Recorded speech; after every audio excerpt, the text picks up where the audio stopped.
time reading. All right, folks, Who I feels a little bit am live confused about at the San don't know Diego really. Investment Okay, who feels Club. like it kind of sucks? Anybody? All right. Oh, okay, we got one over there.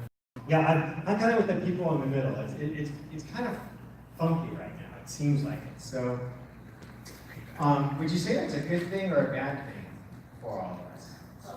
I'm live It's here always at the San yeah, you know, it Diego really depends on what Investment your Club. strategy is, what you're doing. You know, We if you're buying are or going to be selling talking at, about business credit for in primary San Diego. residence, it's This is totally the different place, than if you're doing it and I as an just wanted investment. to You know, if let you're you trading know one house that. for So I'm another, going it to might not turn really matter.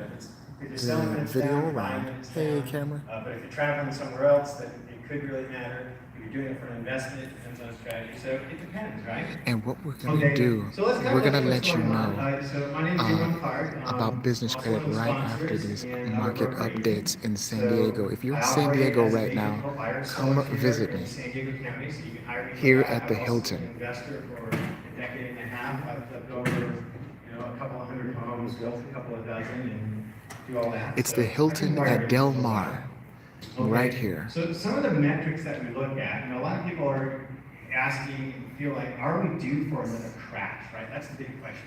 Is the market going to crash? Setting up nonprofits. Yes, I help with that. Just go through it. It's a long time ago. But we're still feeling it, right? That's one thing that's different about www.cjwallacellc.com. this market. By now, the amount of time that's gone by, historically, most people have forgotten by now. But this we see this slowly feeling, and we're cautious about it. Okay, so there are a few metrics you look at. It's not any one thing that's going to cause a market to run up or cause a market to crash. It's usually a combination of things, a domino effect. So some of them obviously are looking at median home sales price. So we're going to look at that. That's one. Is it going up? Is it going down? Is it stagnant? Another one is things like sales volume. Another one is affordability, right? You do look at interest rates, right? Are they going up or down? Well, I'll tell you what, interest rates historically aren't a major contributing factor to one or the other. It will contribute, but it's not a major one. It doesn't necessarily correlate. We've had markets that are running up like crazy with rising interest rates. We've had markets running up like crazy with falling interest rates. We've had markets falling like crazy, even recently, where they just kept cutting Edgar. interest rates. Good to see you. Right? And so that's not necessarily a major metric. All right, so let's look at some of these things. So we got median price in San Diego County. Right now it's $650. Last month, Salute the gin. $655, Good to see you. $660, depending on which metric you looked at, which source you looked at, but close enough. It has come down slightly. But if you look, let me make sure I'm not flipping the slide. I'm using it here. Okay. So it has started to come down. San Diego County is $650. Compared to the same time last year, that's a 6.6% higher sale price. So we're getting some slight appreciation. California is just over 4% year over year. It's at 578, which is actually slightly down from last month too. So we are seeing some price correction right now. And we've seen this over the last couple of months. Same all over the country. 258 is higher than last year, but it's lower than last month. So we are seeing a correction. So does that mean the market is really coming down on the grander scale, or is this just seasonal, right? We're here, we've got in an election year, midterms are coming, right? People are pausing, and if you look each year, historically, it sure is.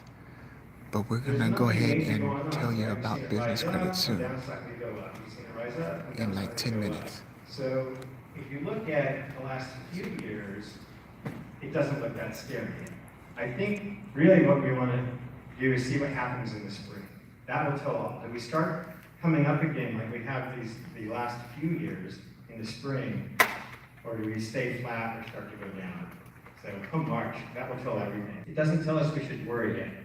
Okay, so now let's look at affordability. Affordability is basically a metric that will take the median income in a location, the median sales price, what the interest rates, what your median mortgage payments are going to be, and you say, okay, what percentage of the population can afford to buy a house? Okay, and so right now in San Diego, we are at 23% of the population, and California is 27%, which is actually up a little bit from this time last year, or last month, I should say, slightly down from last year. USA is 53.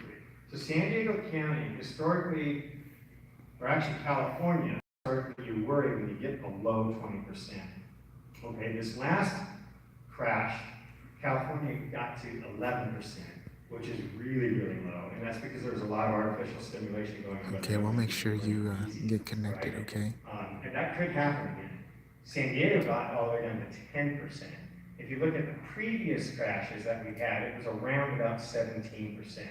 So I like to say once we get below 20, start to get cautious when affordability gets there. So affordability is still okay. It's been coming down gradually, but a very, very gradual come down. Nothing drastic going on there. So affordability isn't something to worry No about. problem, It's still, when you look at the numbers are still there. The foundation is still there to support some appreciation, even in San Diego County, even though we're higher than we've ever been. Okay? So now let's look at inventory, right? When the market is gonna go bad, people stop buying, inventory builds up because nobody's buying it, right? Okay? And we saw that, like 2007 and 2008, inventory just spiked way up here. I'll come over here for these people too. Spiked way up. And then went way down, as we went down to 2012, 13, everybody's buying. Okay, so inventory you see is overall on the rise compared to the last couple of years. We're seeing inventory increase. So we're all the way up to 2.9 months inventory. So who knows what the number of months inventory is put out there statistically to say it's where's the transition from a buyer's market to a seller's market? Absolutely. What do they tell us? 6 months. 6 months, right? So if you have less than 6 months, it's considered a seller's market. If you have more than 6 months of inventory, it's considered a buyer's market. I don't know if I really buy that for San Diego County. It might be closer to 4 months. Because it's starting to feel a little bit like a buyer's market, right? Right? Yeah. And who's trying to sell a house right now? How long has it been on the market? Just a week, okay. Are you feeling like, geez, that's a long time? A little bit. Right? Yeah, we're kind of spoiled here, aren't we? Yeah, it's like, geez, we got into the weekend and I can get multiple offers. That's wrong. Well, the rest of the country, they could be 3 months. But yeah, actually, we're starting to see at least 30, 31 days, I think, is the average right now on the market. So don't stress. That's normal. Okay, but yeah, it is price sensitive. Obviously, things are coming down a little bit. I'm seeing it everywhere. I'm repping a couple of buyers, and I'm seeing stuff in Oceanside, nice 3-bedroom, 2-bathroom houses, done real nice, decent sized lots that are actually below $500,000. Don't take him to his house. Right. Listed 489. Yeah, there you go. Yeah, and you're like, where are you located? What part of town? It's off of Oceanside Boulevard. So there you go. Probably I look at your house. It's on Lancelot. Yeah. Okay, no, yeah, we didn't look at that one. Okay, but we're at 2.9 months, and it is on the rise right now. So should we worry? Maybe. You look back at 2014. I want to bring up like 2014. We were really worried in 2014. The mood was, oh my gosh. I think we've done what we're going to do, coming off of like 2011 and 12, because it went real quick. The market did stagnate. We were having inventory build up. Prices actually were starting to come down a little bit. Said, I think the market's going to crash. And what happened between 14 and 18? We had a huge run up, didn't we? Yeah. So it could run up still. I'm not saying it will, but it could. Okay. Sales volume. So this is interesting. We've had the biggest drop in sales volume in California. Let's see if this even says it. It's a 12.4% year-over-year drop. And that's the biggest drop we've had in 3 or 4 years. Okay, so we are seeing volume go down significantly. Although we've had that happen before too, in the middle of this run-up, so don't know. But we are starting to see a few of these dominoes, right? It's not just one thing. We start to see a few in tip. So it's looking interesting, okay? Here's time on market, active time on market. Again, how many days? This is, I believe this is, San Diego County. So we're looking at just over 30 days now. Okay, but if you look at the trend, the overall trend, if you draw a line through here, hasn't changed. It's more seasonal again. So that's where, we're not quite sure if it's a seasonal or if this is a kind of a grander scheme type thing. All right. Construction starts. So if you look at the people building houses, they're still on the rise. This is a multifamily and single family. Okay, and both of them, you're looking at permits pulled to build new construction. And now it's nothing what it used to be in the heyday, but it is climbing back up. Actually, multifamily is getting up to like the heyday. Single family's got some catch up to do. So they're still building homes, and who's seeing a lot of construction in the neighborhoods right now? Yeah, tons, like North County, right? Everywhere. You're driving up El Camino Real, commercial and residential, right?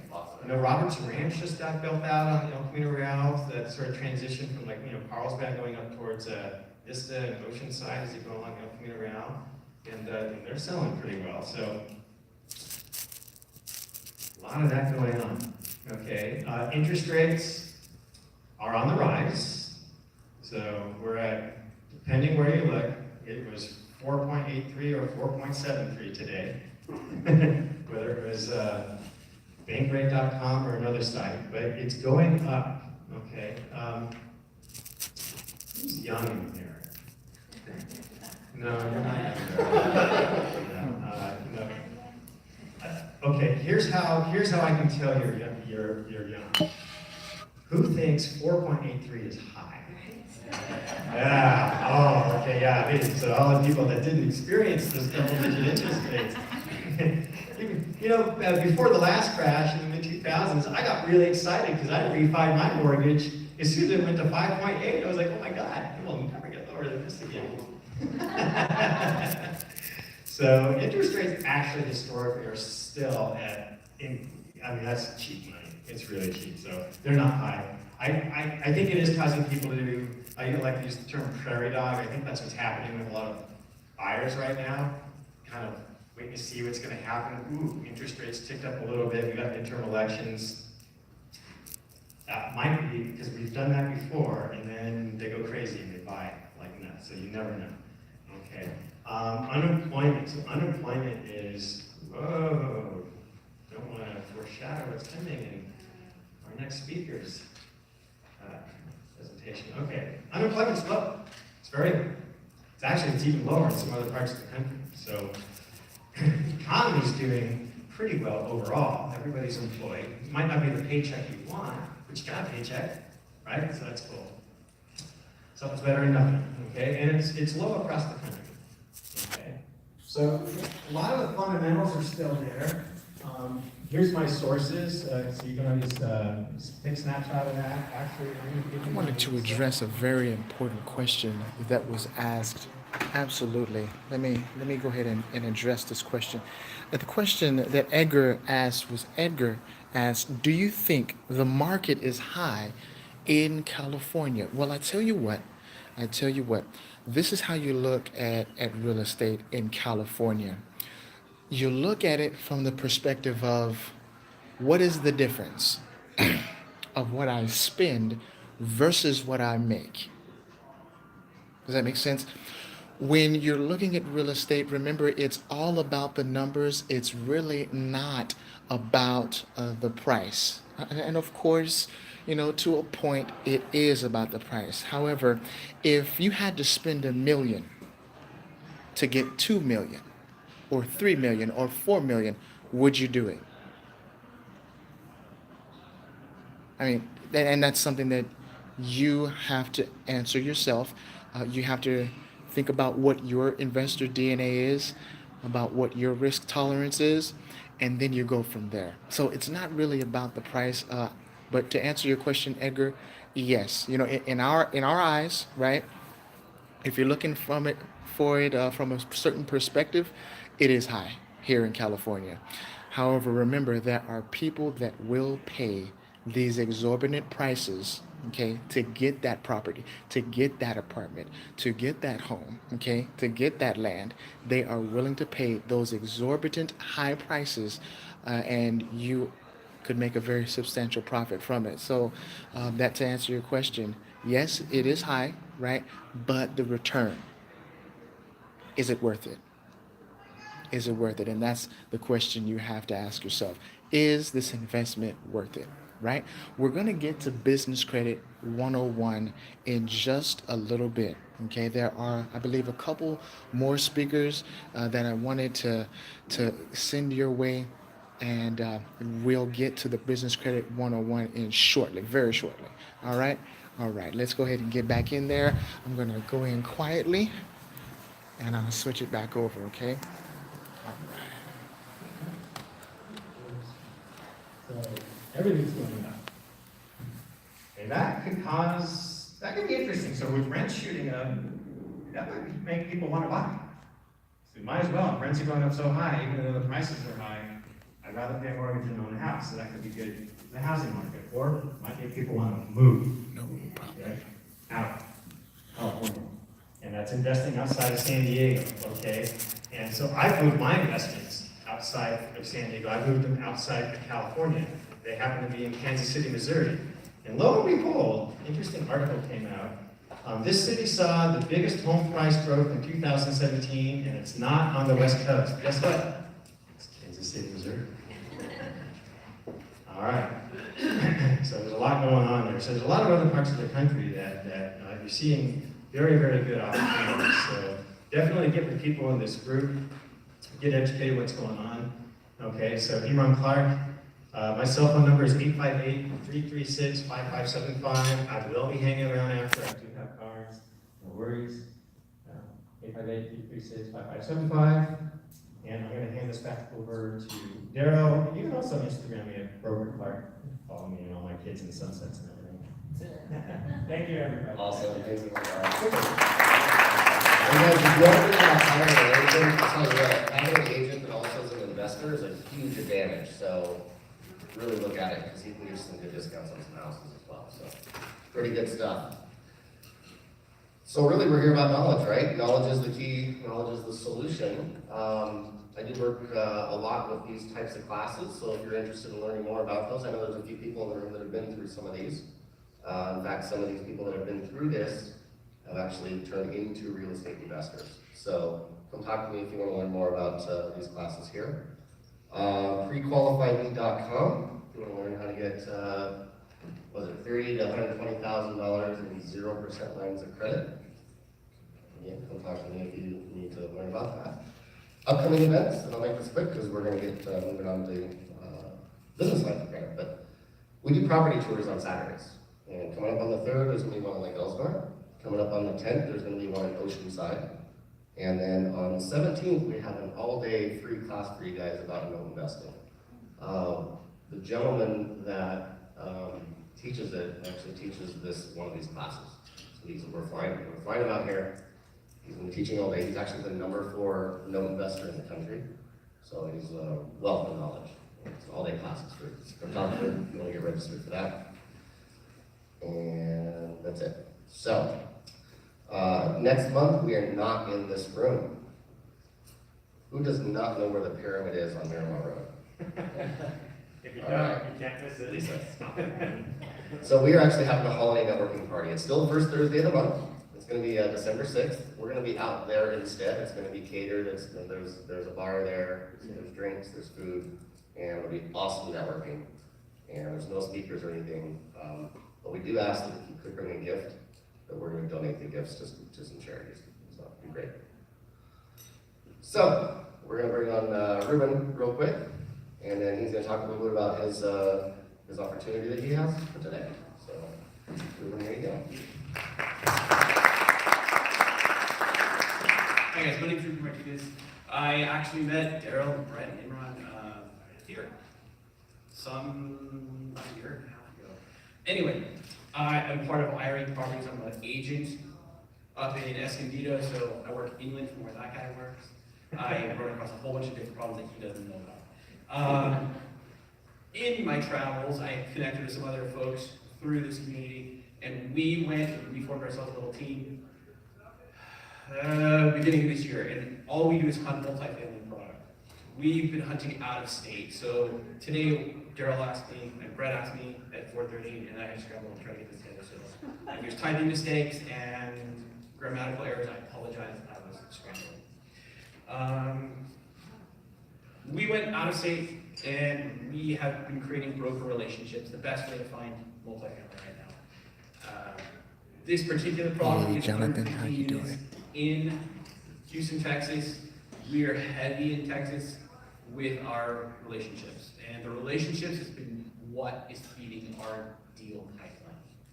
And through those relationships, we managed to get this one. It was under contract, it was falling out of contract. Our broker was on the golf course with this broker, and he called us in between one hole to the next, said, hey, that one you guys wanted, it's coming back on the market, you want it. So we hopped on it immediately, we pounced, and we were able to nab this before anyone else with the terms we wanted.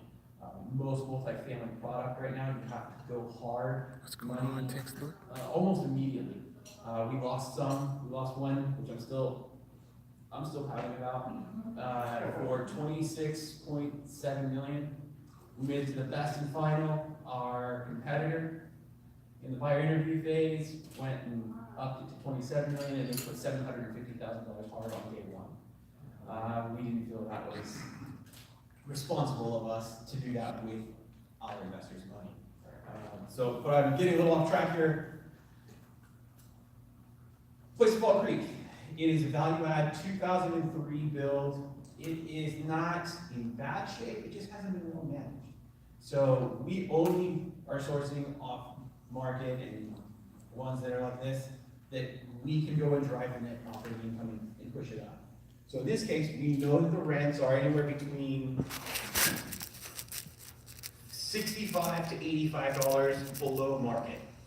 We're not the type of landlords that are coming in and say, hey, I just want your property, so I'm gonna up it on you, $85. We're gonna wait till that unit turns over, spend $3,000 on the inside per door, per unit, new kitchens, backsplash, bathrooms all gotta go, change the flooring, paint, new can lighting. Right. I'm trying to think what other little things we have in there. We're basically redoing the unit to make them look much nicer. You can see here some of these, like those there. They're actually not bad, but that unit has been turned. So they're getting it ready. However, the kitchen looks dated. It looks like it was built in 2003 and no one's ever touched it. So we're gonna make it a little bit nicer. We partnered with our property managers so that they would sign on the loan. So to get some of these deals that we kept losing, we started getting creative. We said, okay, we'll have this property manager sign on the loan with us.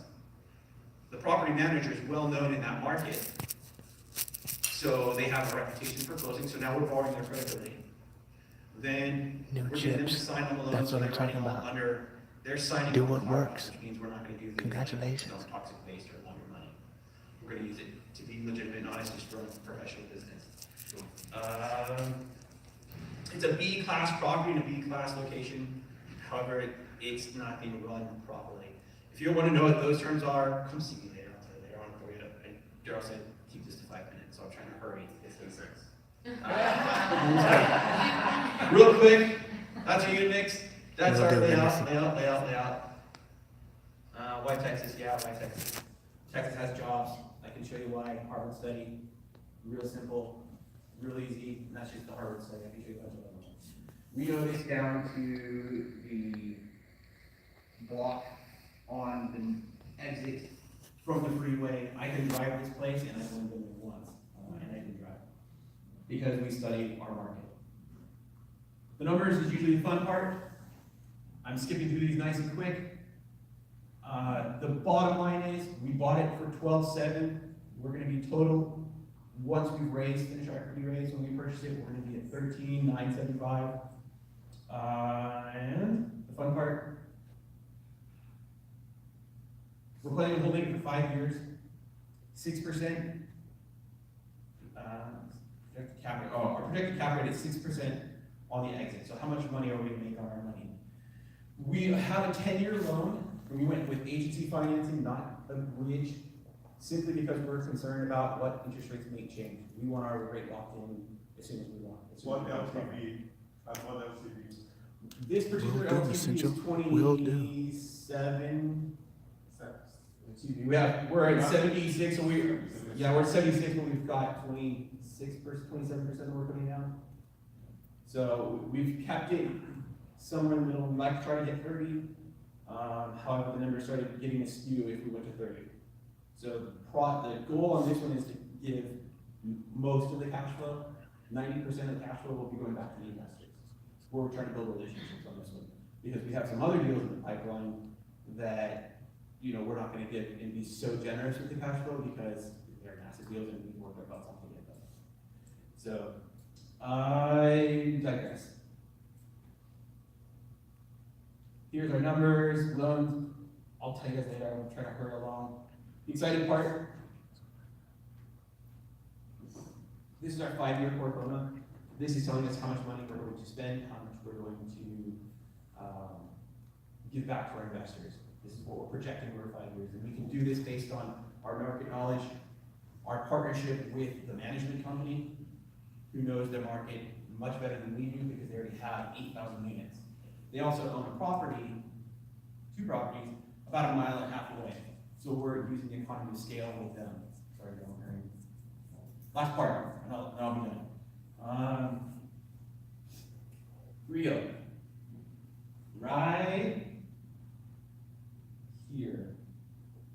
Our cash on cash totals 43.2%. However, it averages about 8.5% per year, which is how much money we're giving back to our investors. So, right here. Our projected IRR, which is our internal rate of return, which is where our investors really make money, is 19%. So essentially, we're trying to give a blended return back to our investors of 120%. This is at the end of year 5. However, if the market goes in the tank and things are bad, we can keep this property for 10 years without having to refinance, and you'll just have to survive on the cash flow that we paid. So we are looking for equity partners. If you are interested to learn more, please hit me up. I'll be hanging around tonight, and I'll happily share this with you. This is our investor packet, and I was trying to go fast. So thank you, Harold. Thank you, Ruben. Actually, there's a lot more information on each show. I was taking a look at that investment packet earlier. So thank you for sharing. Thank you. All right, so it is time. I'm going to do a little bit of computer work here. It's time to bring our main investors on. And I say investors because they actually are real estate investors. You've got a multi-units, you've got single families, they've done fix and flips. They've learned how to use business credit to be able to fund their deals. And they turn that into a business as well. So let's see, where are we at? Oh yeah, you have a lot more, didn't you? Oh, cool. All right, so please just give Joseph and Ray a warm welcome. This is the main event.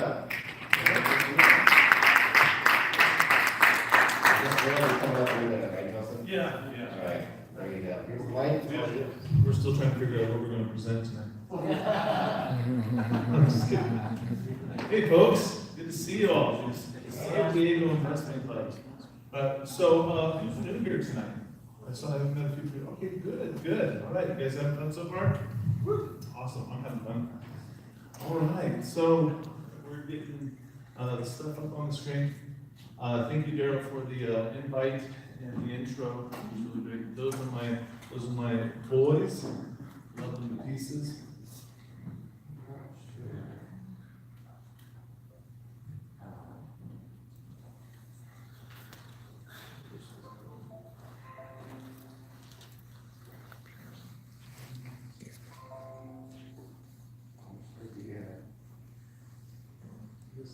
Wouldn't that be crazy if they had a blue screen of death? All right.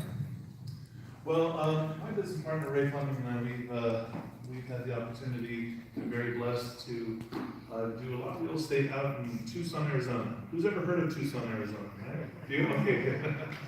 You guys fly over on your way. All right, good. Are we up on the screen? On the screen. Awesome. All right. All right, guys. All right. Give Daryl a round of applause. Oh, yeah. Yes. Mastermind genius. Nice. All right, great. Well, we are talking about business credit. So up on the screen here, this is what we're going to cover now. We're going to cover a lot of information. It's going to come at you really fast. It's going to be like drinking water from the fire hose, okay? So just in case you can't furiously get all the notes down, we've taken the liberty of going ahead and putting it all down on paper for you. So this is a 6-page notes on all the slides we're going to cover and the information that's contained in it. All you have to do is, oh, is it not on there? Next slide. So if you text the word credit to the phone number on the screen, which is 602-497-2257, you will be able to, when you fill out the form, you put your name, your email address, your phone number. You'll get the guide, as well as you'll be entered into my email list, and I'll be sending you all kinds of information on business credit and financial information. But you're also tonight going to enter in for the chance to get a Kindle Fire 7, a tablet. Is there a big holiday called Christmas coming up soon? Right? Anybody need a gift idea? Wouldn't that be great? You get yourself a Kindle Fire 7, use it for yourself. I use it with my kids. It's great. On long car trips, they're playing their games or doing whatever they do. But we're going to pick one winner. So if you actually fill out the form, so go ahead and text the word credit to 602-497-2257. You get the information as well as the chance to win the Kindle Fire 7. All right. So let's get going. The presentation tonight is called The Entrepreneur's Playbook for Building Business Credit. Right? Business credit playbook. Anybody here a football fan? Do you have any football fans? Okay, good. I got some football fans. All right. My people. All right. So we're going to be making a lot of parallels between being an entrepreneur, business owner, and having a football team and what goes along with that. You've got to have the right playbook and the strategy to win. You've got to surround yourself with the right folks to do this. And this presentation, we're going to help you do that. So, I want to give you an idea of just a couple of things that have already been done with some of my business partners that I work with in business credit. This is a business partner of mine, his name is Steve Woodley. He was a number 5 realtor in New Jersey back in 2008. But all of a sudden his business just totally evaporated. Anybody know what happened back in 2008? Why that might be the case? Well, fortunately God bless the fact that he was wise enough to, a year before, back in 2007, he started building his business credit. So when 2008 came and the whole market evaporated and was gone, he had a perfect business credit score rating. So he had this great idea. You know what I'm going to do? I'm going to work with a hard money lender. Hey, we got a hard money lender in the house. Where is he? Trillion. The hard money lender. See, hard money. It's great. So when you use hard money, who here has used hard money before? Anybody? Okay, yeah. So we've had folks use hard money. Do they just give you 100% of everything right off the bat? You don't have to put any skin in the game? Not typically, right? you have to come up with some skin in the game. But his whole business is evaporated. He doesn't have any money left. So what does he do? He actually uses his business credit to go ahead and draw the funds that he needs. But his idea is, because back then, everybody was in foreclosure. You remember those days where you had entire neighborhoods where every house was in foreclosure? So he went into a great neighborhood with great upsell ability, and he went and purchased with hard money and saved these people from their foreclosure. 32 houses. And these houses weren't in too bad a disrepair because the people were taking good care of them. They just couldn't afford their mortgages anymore. But what he immediately had to do to make sure that he paid off his hard money lenders, because that's a lot of money to borrow, but you've got a short period of time to get that back. He was able to sell off half of those houses, 16 of them. And then that paid off his hard money investor, and he made $250,000 in the process.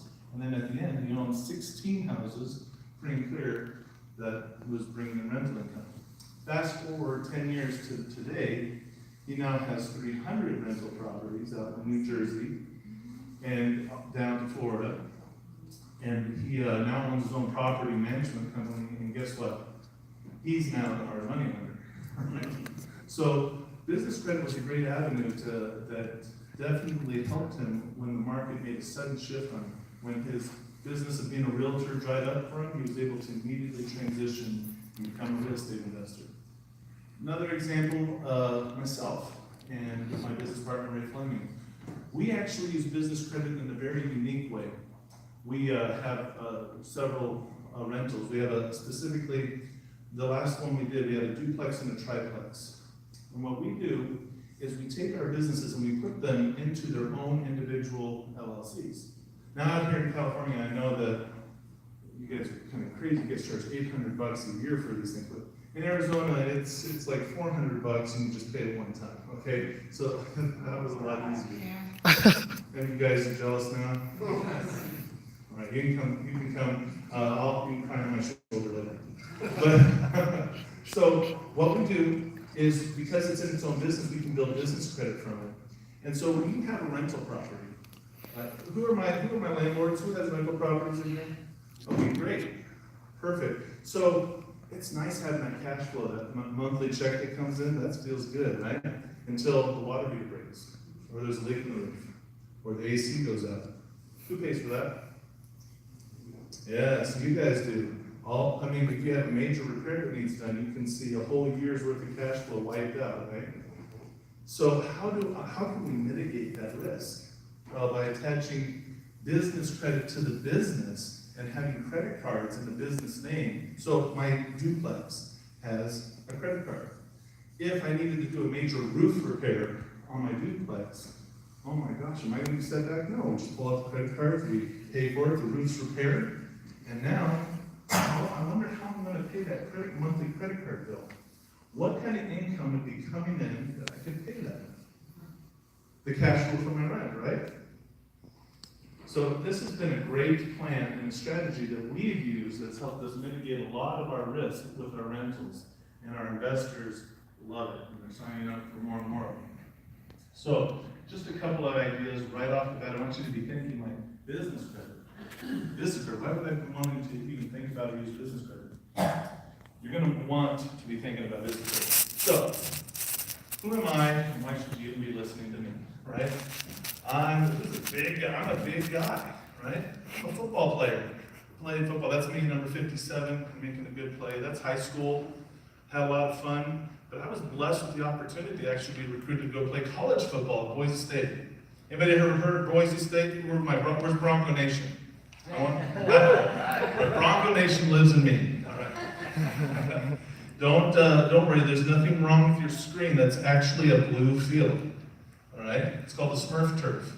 A lot of people have asked me, so when birds are flying south for the winter, do they mistake that as some pond and dive bomb to their death into the field? I've actually had people ask me that. No, I was there for 6 years, never once saw a bird die on the field. All right.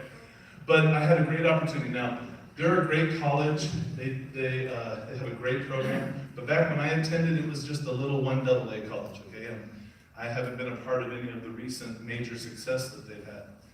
But I had a great opportunity to play there. That's me down in the left-hand corner, number 57, with, I learned so many great lessons about teamwork and work ethic and football. It's completely changed my life and helped me be who I am today. I had a lot of support from family and friends. And down here, this is the first time we were just the first year as a 1AA or 1A. We moved up, and we finally got our first victory over a ranked opponent.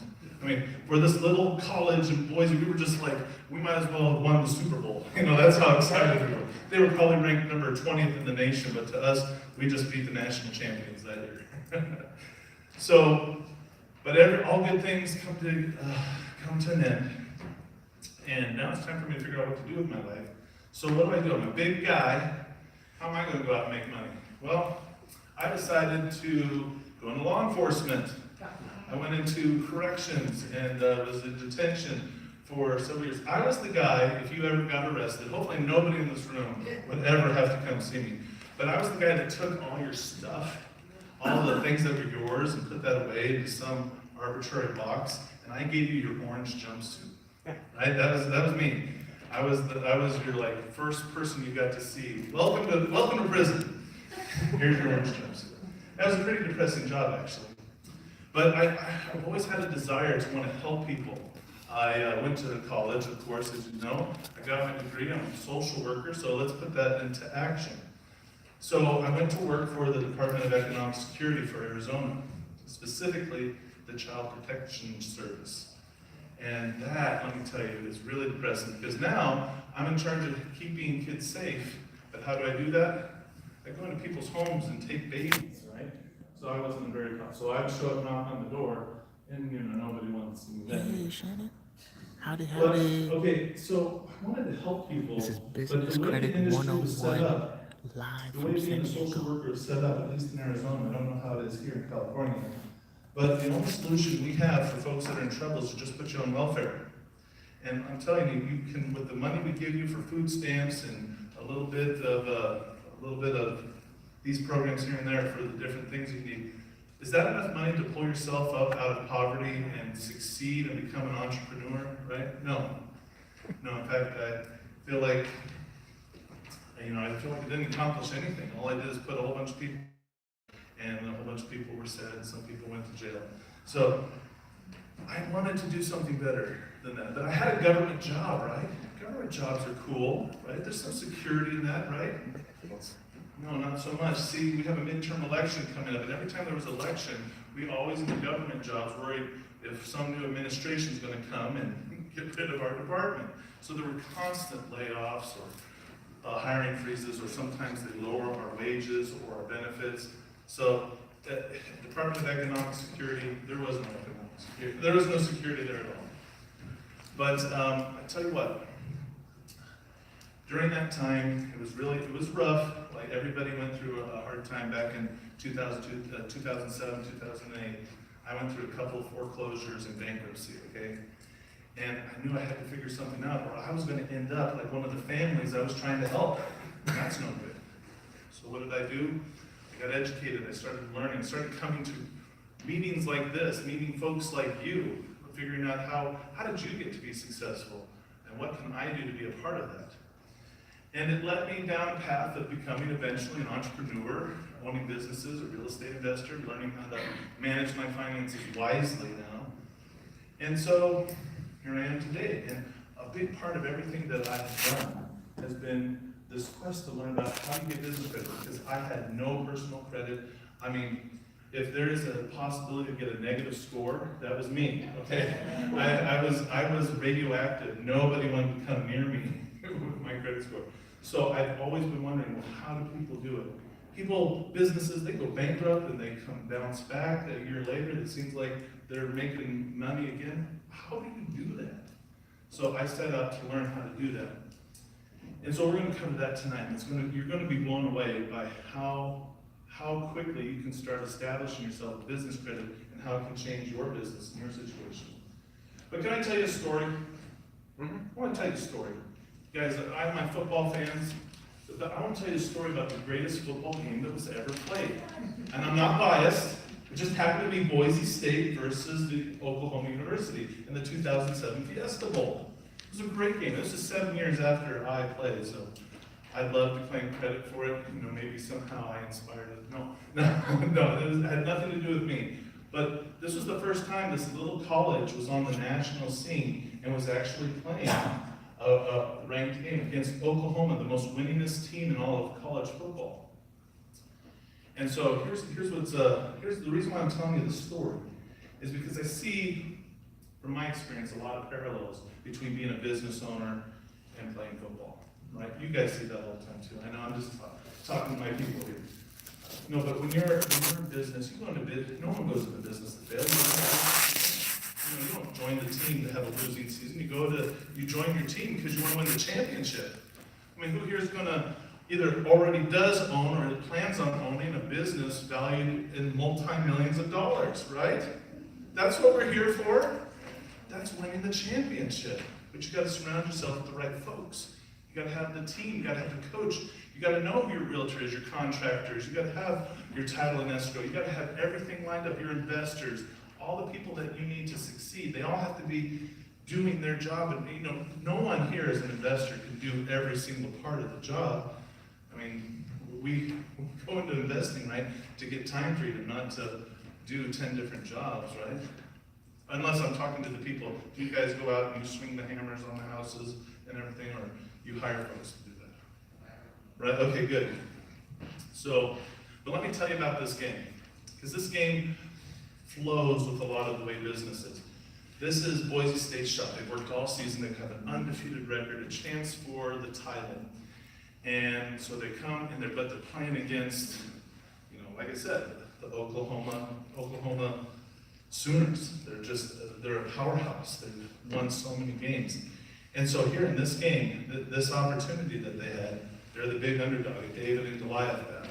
But they believe in themselves. Your business, David and Goliath, right? Are there a lot of businesses out there that fail, right? But you believe in your business, and you're going to succeed where everybody else hasn't. So you start out, maybe you have a little bit of success. You've sold some product, you've flipped some houses, you know, early on. That's great. That same thing happened with Boise State. They scored 2 touchdowns first, off to a great start. But what happens? Life happens. You see, in this example, Oklahoma would just represent life, the way that everything happens. You know, maybe you did make a good play, you made a good sale, but then sometimes you make a mistake, or things don't work the way you planned, and there's a fumble, or an interception, a turnover. Now you're behind in points. You're in a lot of debt, and we don't know how we're going to pay this off. Well, at this point, let's fast forward to the end of the game. Boise State is down by 7 points. They're on the 50-yard line with only 18 seconds left to go. It's 4th down. All right, what do we got to do? We got to throw the Hail Mary pass, right? Anybody feel like sometimes in business, it comes down to we're just going to throw it up there and see what sticks, right? The defense, they know it's coming. You ever had competitors bidding on somebody? They know you're in an auction. They know how far you can go. They know how far to push you, right there. So the Oklahoma Sooners are in prevent defense. They're ready to prevent you from winning, right? They've got everybody back, so if you throw the long ball, they're going to stop you. Do you have a play? Do you know what play to call in that situation? In your business, when it comes to what are you going to do? Does your business need money? I mean, that's a silly question. Does your business need money? Yes. Obviously. So, but what are you going to do if the lenders dry up, if the investors go away? How are you going to get access to the funds that you need? What play do you call? I say the play is business credit is the play that you call. What play did Boise State call? Well, let's take a look at that. This is the last play in regulation. All right? Let's see if it'll play for us here. To move the chains. One last gasp for the Broncos. Bransky's legs might be critical here to save time on throwing the ball. Down the middle. The lateral. Touchdown on the end zone.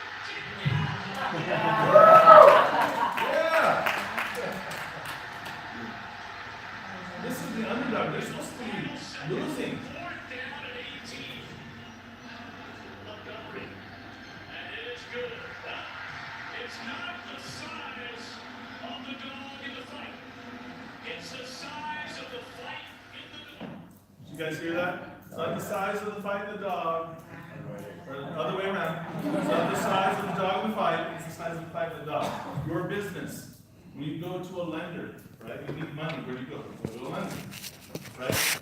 Are you a big major company, a corporation, or are you just a scrappy little team from Boise, Idaho, right? You're just this little team. No, I don't know if we want to lend to you. I don't know if you qualify, right? Well, this game has, they tied the game at the end of regulation, so what happens? It's going to go into overtime. Stick around to the end of this presentation, I'll tell you what happened in that overtime, because it was amazing. All right, so, but we'll talk about that, going to the lender, right? It's the size of the fight in the dog. Let's, who are my business owners? If you own a business, please raise your hand. Right, I'm going to pick on a couple of volunteers. All I need you to do is just stand up where you're at. Would you stand up, please, sir? Would you stand up? I need a few more. Yeah, will you stand up as well? Where are my other business? Come on. You're a business owner. Be proud. Right? Okay, would you stand up, please, sir? All right. And I'm assuming you're a business owner in the back. We've got a business owner right there. Let's see, we've got 1, 2, 3, 4, 5, 6, 7, 8. I need two more business owners. Come on, stand up, and one more. Come on, don't be shy. I'm not gonna bite hard, okay? All right, so we've got our business owners. Now, let's pretend I'm the bank. You guys are all business owners. You're coming to me because you need a line of credit.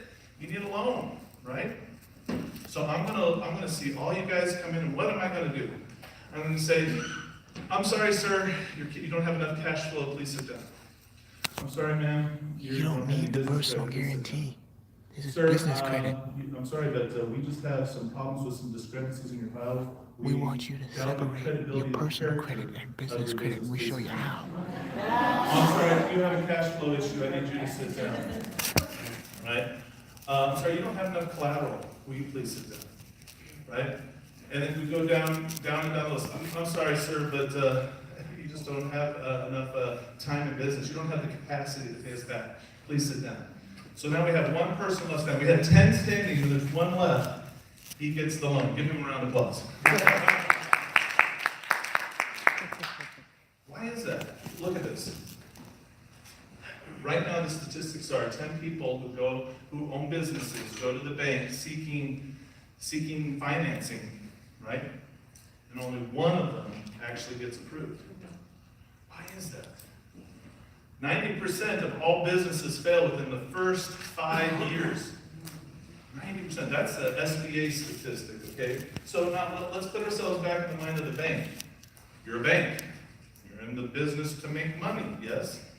The way you make money is you lend money to people and then they pay you back. How can businesses that have gone out of business, bankrupt, pay you back? They can't.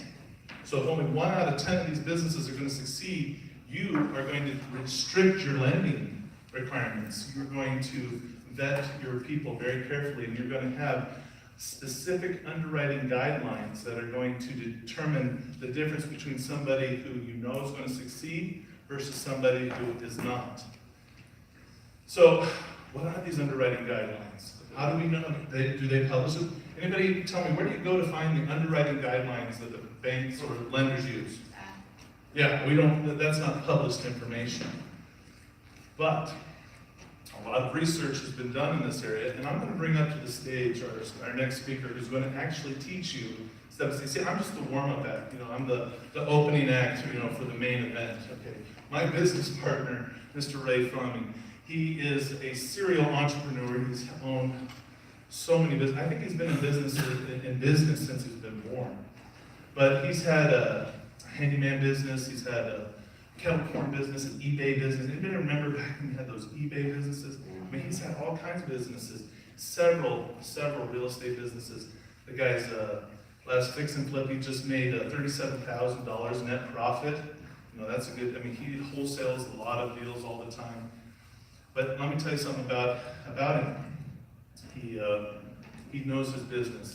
Because he's started a lot of businesses, he understands, and obviously he's tried to apply for a lot of credit, so he understands the process that it takes. And he's going to give you tonight the secret sauce. He's going to give you the information that you need to build your business credit.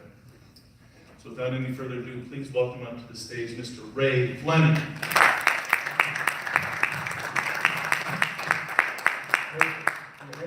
Awesome. Thank you, Joseph. That was a fantastic job. I will take the clicker. All right. That sounds all nice and dandy, but seriously, time out. It's not the way that it started. About 4 years ago, I was in a nice hot desert, Arizona. Who has worked in the summer? Anybody ever work out there? Construction, handyman, roofers, landscapers. You're my people. That was me, up there on that roof, and we do have a lot of evaporative swamp coolers, so we're always up there fixing those, and I'm sitting on this roof and I'm going at it. And then, this was just a thing in the summer. Oh, I'm free. Got the air out there. I have the sun. And I'm not a home business owner. And then I'm just doing this thing. And then sweat was burning my eyes. I'm like, what's happening? And then there was a light. But it was actually the sun reflecting off a Porsche. And I was like, wait a second. What is going on here?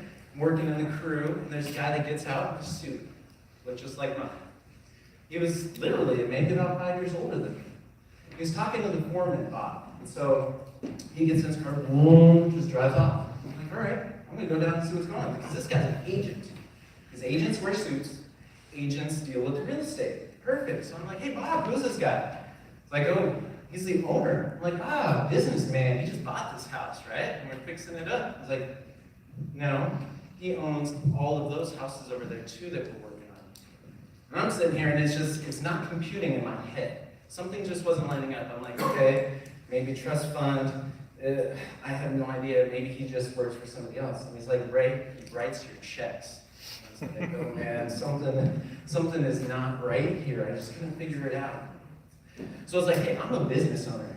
I can get money. I've been in business for a while. And he's like, oh yeah, go get money. So I go to Chase Bank. Chase Bank is like, no, you have terrible credit. And I was like, but I've been in business. I can show you this. And they're like, we don't even like you because you're a self-employed person. We do not. Who has ever heard that they don't like self-employed people? Banks don't like you. Try to get a mortgage. I mean, seriously, try to get a mortgage when you're self-employed. Well, there's a therapy group later. Yeah, seriously. But then I go into another bank and there's a stagecoach thing and they deny me and they were probably just trying to rob me anyway. So I just couldn't figure it out. And I was like, where do we get this money? Because I see, like Joseph said, businesses fall, they rise, they fall. How did they do it? And it really came down to understanding business credit. And that was one of the things that I first got exposed to. And I got on this journey because I'll tell you, it wasn't business credit right out of the bank. It was to Circle K to get a lottery ticket. That's what I figured I had to do. And that was my plan. I was going to raise money from all my workers every single day until we won that lottery, because that's the only way it's going to happen. I'll tell you what, there was a lottery. Record-breaking, $1.6 billion. I did not buy a ticket for that, because understanding what now I know in real estate, that's all I need to know. It's just a pipe dream. It's cool to dream. But what we can do is celebrate. Because it's power. It is.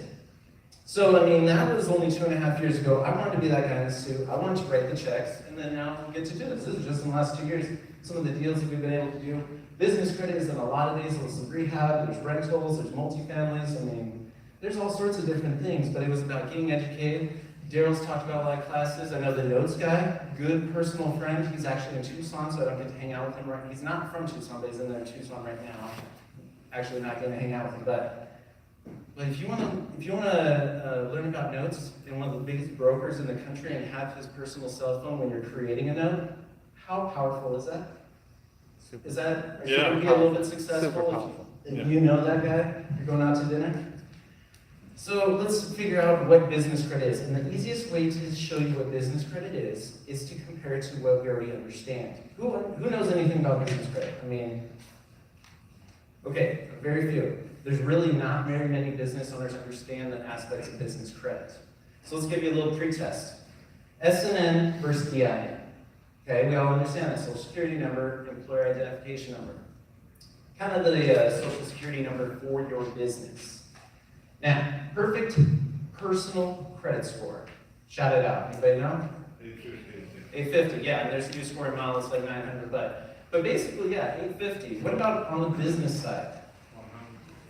You don't know? Oh, yeah, I heard one of the answers here, but that's what you're going to find out tonight. Who reports on the personal side? The biggest three bureaus. Experian, Equifax, TransUnion, yes, those are all there. Now, if we don't even know who reports on the business side, if we don't know where to necessarily go to, how do we check our reports? So that's what we're going to cover as well. What affects your personal score? So what would make your score go up or down? Use of credits. Use of credits. So utilization. Like credit history. Credit history. Delinquency. Payment histories. That's it. What about going out there and applying for new credit? So inquiries. How much credit do you actually already have? How much credit you already have? Beautiful. Age of accounts. Is it good to see nothing but brand new accounts or accounts that have been open for 10 years? 10 years. That's why actually closing an old account can hurt you. It actually lowers, let's see, that's about 10% of your score right there in just the age of accounts. And then the mix of accounts. So they want to see a mortgage, they want to see a line of credit, a HELOC, a student loan. They want to see a collective group that you're able to pay them all. That's really what makes that up. But what affects your business credit? Would you be surprised to know that that doesn't affect your business credit score? I don't know about the score. Yeah, that's what we're gonna learn tonight. It's super exciting because it's actually not as many things as you might think. Now, let's say, for example, if you had a foreclosure bankruptcy, how long would that take for you to reach that 850? So when I mentioned business, or when I mentioned your personal credit, everybody initially got a 3-digit number in their head. Hopefully, 3 digits. Now, how long would it take for you where you are right now to reach 850? If you're thinking what I'm thinking, it's probably forever, because I really have never met anybody that actually reached it. How long does it take on business? That's the cool thing. It's much cooler than you think. So, a lot of what you're going to realize tonight is, as business owners, a lot of times we don't do enough reflection. Us as humans, we sit in the mirror. We know what we look like. But do we know what our business looks like to other people? And this is what I really want to bring to your attention tonight. And I hope that you're going to go home and do a real good self-evaluation on your company. Now, before I get started, do have a little disclaimer.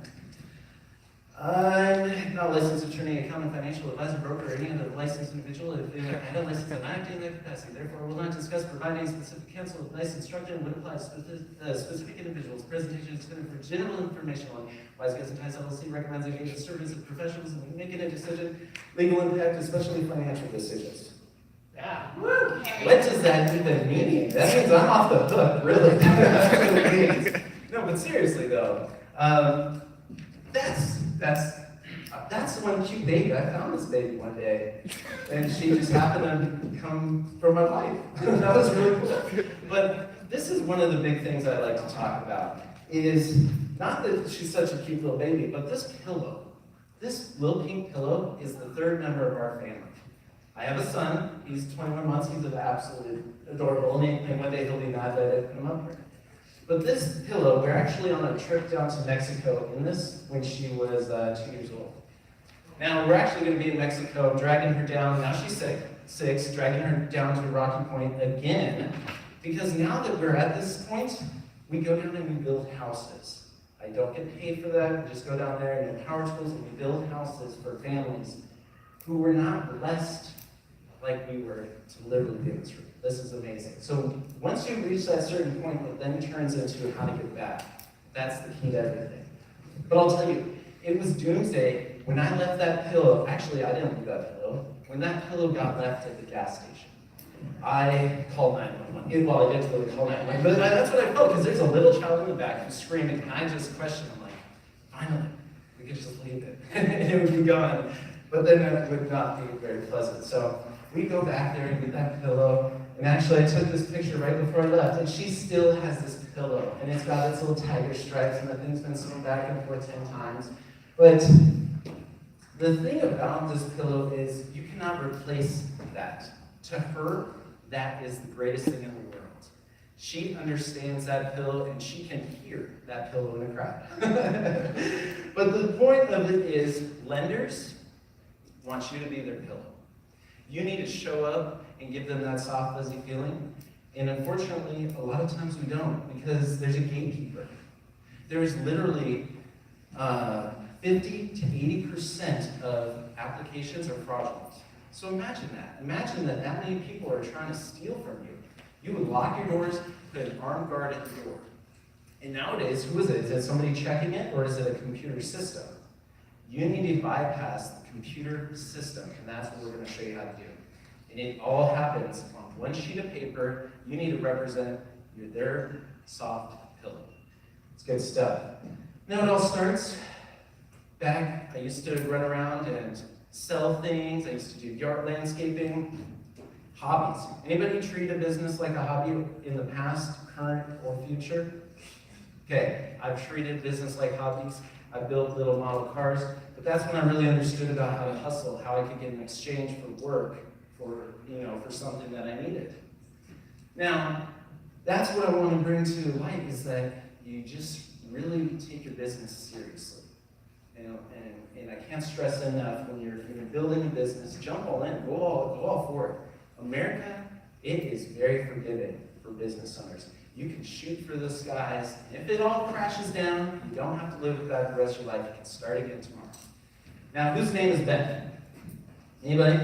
Okay, anybody know Ben? Okay. Is Ben a good name? Yes. Ben is a good name. But in what context? Franklin. Benjamin Franklin. What about if your last name is Dover? Actually, I found this guy. He was a real estate agent, but I actually went to school with a guy named Dover, and I couldn't believe it. I actually went to school with a guy named Timothy Burr. That's no joke, Tim Burr. But what about real estate? Is that a bad name for your business? I work with a lot of real estate investors. They have, actually, I have business. It was RJF Real Estate. Is that a bad name? Anybody willing to admit they have real estate in their business name? Anybody? What about investments? Are you trading securities? Are you a financial institution? Lenders can't lend to other financial institutions. We tend to do these a lot, but we don't know what a bad name on the business side is. This is like putting Ben Dover together. They don't, I'm serious, they won't. They don't know what that is, it's confusing. So we need to make sure all the ducks are in a row when it comes down to the minute details. And I'm gonna get really, really detailed. And there's things I even miss, and this is the crazy part. But it's still doable. You can still get a lot of money, but at first glance, they're not going to like it. But that's okay. We can get around their system. We tend to send everybody in different directions. So when I first started out, I picked my home address, but then I didn't have an office. I used a PO box. Actually, it was a UPS store. Used a UPS store because I went online and I was like, what can I use for a business address? They said use a UPS store because it looks like a office. It's a suite number, street address and a suite. And so I was like, perfect, 752 North LaChoya Boulevard, suite 115-167. That's my office. It must be a huge complex. But the bank had Google, and so when I went to the bank, they're like, okay, where's your business located? And I said, here. He's like, so wait, you own the UPS store? And I was like, that didn't quite work. I just paid for a year in advance. Virtual office. What's a virtual office? Anybody? I love virtual offices. I have offices all over the place.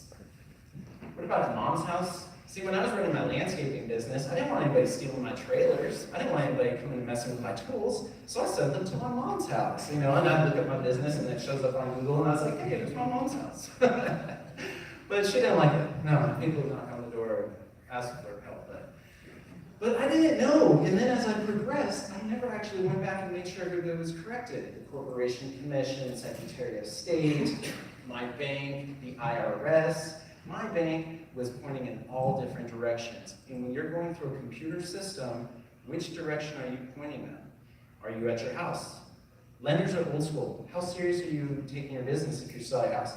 Now, we know multi-million-dollar businesses run out of people's houses, but lenders, they don't believe it.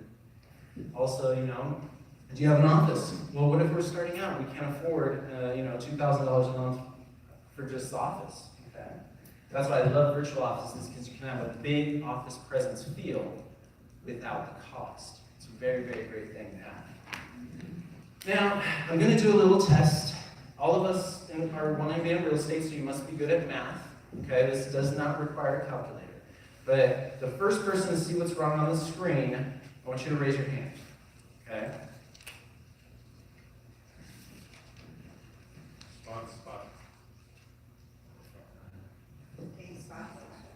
Spot. Who is looking at the numbers? Okay, and I know, so when I first did, I was looking at the numbers, I was like, there's gotta be a pattern with this or this. I But know I some of still y'all don't look at the remember numbers, spot huh? twice. That was the issue. But it's because I framed you a little bit as far as, talking about math. But then the next thing is, we see things all day long, and our mind causes us to skip stuff. So it's just one of those ways that we conserve brain energy. I have done this. I have set up a lot of businesses, and I've built business around every single business I have, because it's really amazing. You might as well be doing it if you're starting a business. My business partner and I are guilty as charged. This last business we set up, it's called the 1,000 Doors Project. I think you can probably just imagine what that mission statement is. We both are signing the articles of organization. And then we're like, cool, we got our little lady and she helps manage all the business credit. So we're like, we gotta call the secretary and say, we gotta file some paperwork, the address is wrong. I'm like, what? Like, we do this all the time. How is our address wrong? I checked that stuff, he checked that stuff, but we still sign the papers. And yet again, there it is. And it said, Hayden Street. Is it street or road? I can't even get that straight. It's road. It's supposed to be road. Right. Yes, it says Hayden Street, but it's supposed to be Hayden Road. We were going through it so quick, there's so much paperwork that we just skipped over that. That will not let us have the money. Just that. Also, if the IRS says ST and they're going by what the post office sets up with ST, yet your bank is spelling everything out, North Street, and spelling everything else, what's happening when it goes into the system? They'll kick you out, because remember, 80% of people are trying to steal money. They're just going to kick you out of the system. So it comes down, anybody have an ampersand in their business name? Okay, we do. We will never do that again. So later on, I'll tell you why when it gets into that. But we went to one of the companies that helps us get in business credit, and we had to spell out the name. It's like JJJ, ampersand, R, Enterprises. First time they just put and. They didn't use ampersand. That's going to cause a problem. So we went back and we're like, it needs to be an ampersand. Lady on the phone, I don't know, you talked to her, but anyway, it came back, it took 30 days to correct, and it said JJJ, ampersand, spelled out ampersand, R. You must have made her mad, like seriously, in order to do that. But hyphens, commas, all those things can trip up the system. And they're not, and if you go to a bank, are they going to tell you it's because there's an ampersand and not and? That's ridiculous. No, you have to manually check these things. I It's trust this that doesn't happen to important. anyone else. Because remember, we're trying to beat the system. But that's what you have to look at, guys. All right, talking about some even older school stuff. Anybody use one of these in the last 5 years? In the last 10 years? Seriously, when's the last time I even saw a phone bank though? I mean, they're rare now. They really are. I don't know. Well, where I come from, they're hard to find. But it was a big thing back in the day when everybody got charged for long distance. Who has free long distance? On your cell phone, is there free long distance for the most part? And if you have a house phone, you still probably have some type of plan. But house phones are getting weaned out. They really are. Payphones, companies, they all needed 800 numbers. Who has an 800 number? You have an 800 number? Beautiful. The rest of you, when was the last time you dealt with a legitimate business that did not have an 800 number? Any big business, any big corporation, they all have 800 numbers. And you should too. You can get them for less than $10 a month. A good 800 number with a, you can use it with like virtual phone number. You can get like an auto attendant, it can go to different mailboxes, and that represents that you're a big guy in a little suit. Like, that's really what it is, and that's what we need to do. Lenders love 800 numbers. But the other thing is, too, I want you guys to think about this. If you put a business number on, like, your bank, who's that business number registered to? Anybody want to volunteer? Who has a business bank account? All right, you're voluntold. What number is on? Yeah. It's actually my dad's number. Your dad's number. Is he on the business? Yes. Yes. Is it in his name or the business's name? The account is in the business's name. The phone number is registered to the business? No. Okay, so that can create an issue because they want to see, so when you're getting caller ID, it better pop up as your business. Now, who has a Google Voice number that they use for their business? It's okay, don't be shy. I've done it a million times too. Why do we love Google Voice numbers? It's free. Free. Who does bandit signs? Anybody? Oh, wait a second. We can't do bandit signs, can we? Does anybody do bandit signs? Yeah. Sure. Brett does bandit signs. Man, you guys are missing out. People love bandit signs. I don't know what it is. I love bandit signs. I've probably put out, I don't know, 10,000 in the last 2 years. I love bandit signs. But when was the last time anybody sat on one of these? Okay, so that's the things. Phone numbers are important. When was the last time somebody opened a phone book? Remember, we're talking old school. Lenders are old school. Is your business in the phone book? Did you know it's required? It is definitely required that you're in the 411 directory. You need to be in the listing. Now, they don't really print out too much, but you need to make sure that you're in that listing. How did it used to happen? Organically, you just got put into the phone book. You had the opportunity to get some advertisements, things like that. But it was 6 to 12 months, maybe you're in the community they pull from the corporation records. If you're not in the 411, you gotta go to 411.com and check to see if your business is there. If you're not gonna get any money. Because what we're doing is we are giving the lenders what they want to represent what other businesses that are established have done. And that way, we can get money without using our social security numbers. Did you know that 80% of business lines of credit have a personal guarantee attached to them? Nobody's touching this. Every single financial institution offers a product that does not require a personal guarantee. When was the last time you heard about that product? Anybody go to the bank lately or have been to a lender? Did they tell you about the products that did not require a social security number? They don't. Because why would they tell you about something if they could get you on the hook? It's just common practice. Back in the 70s, basically everything pre-90s did not require, there are businesses that were able to get money without having to put their social security number, somebody on the hook. But we have multiple investors, we use self-directed retirement accounts, we have different business owners. Who's on the hook in that? Anybody know about self-directed IRAs? Okay, that's amazing. It's free money out there. Really, it is a great thing to do. Just since January, we've added another $700,000 in just self-directed retirement accounts. My mom, I have her in a secured position to get 18% on her self-directed IRA for the next 2 years. It's an amortized loan for 30 years with a balloon in 2 years. Try to get that in the stock market. That just doesn't happen.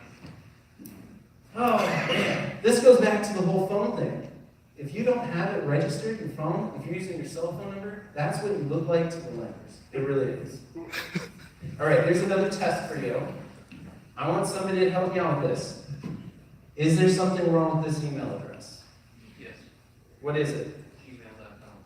Gmail.com. Are you going to send this person your financial information? Are you going to do business with this person? No. Anybody actually wants to?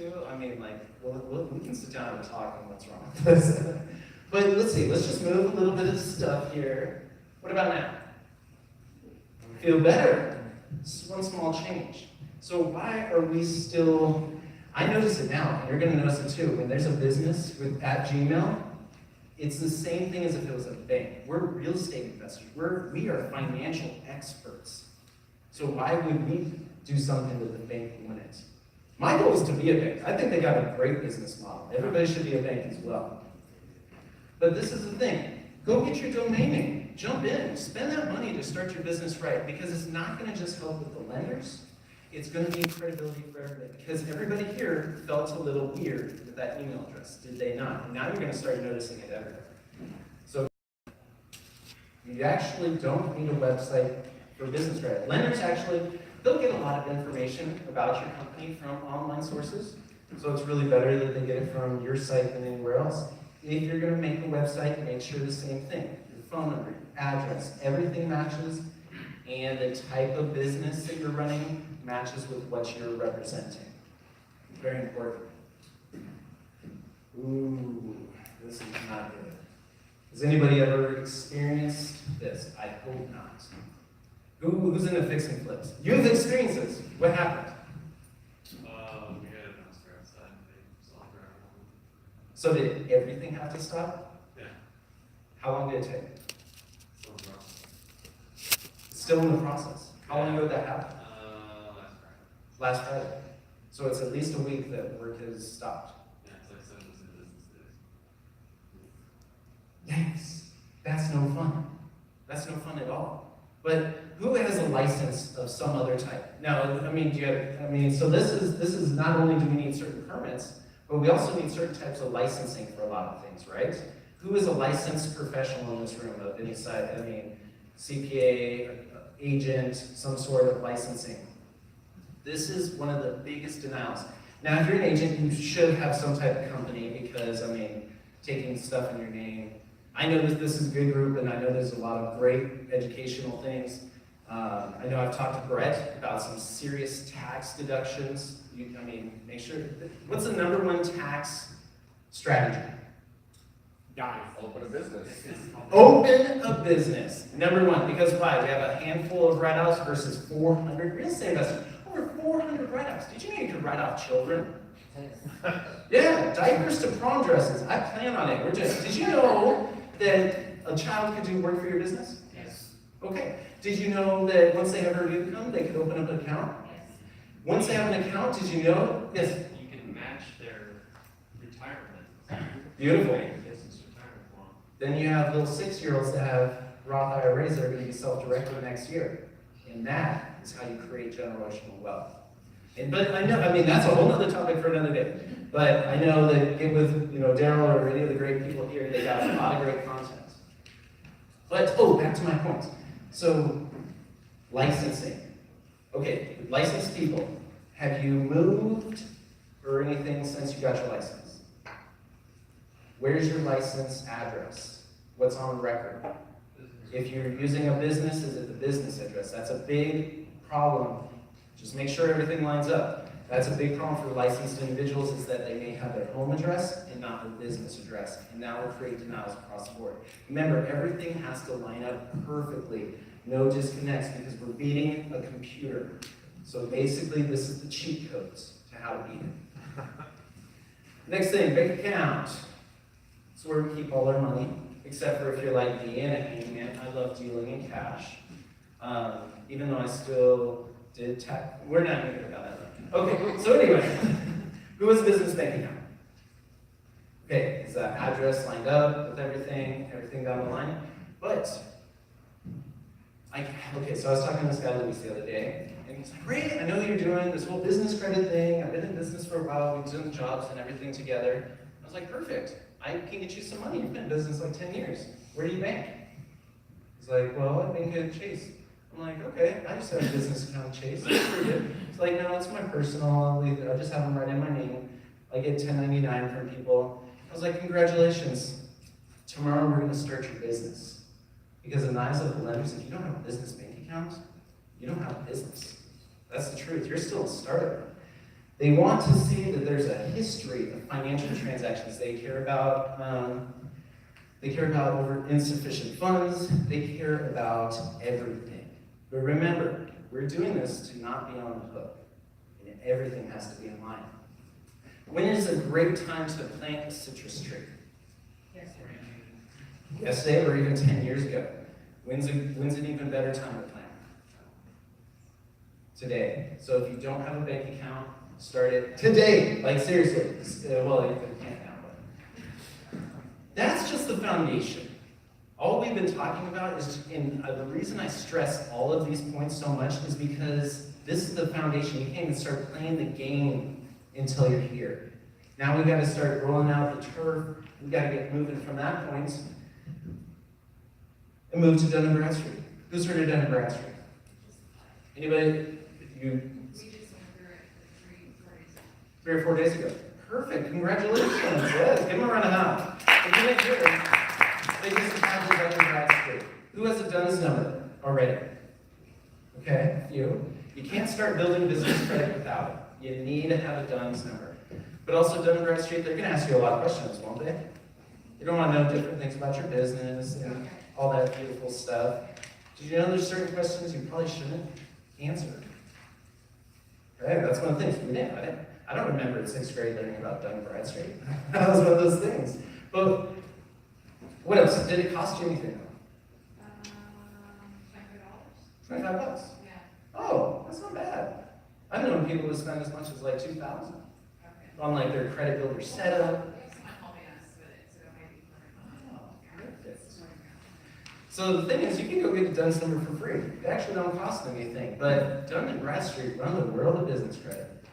Or do you think they're going to get you into something, maybe the credit monitoring? Last time I checked on their credit monitoring, it was like $150 to pull a report.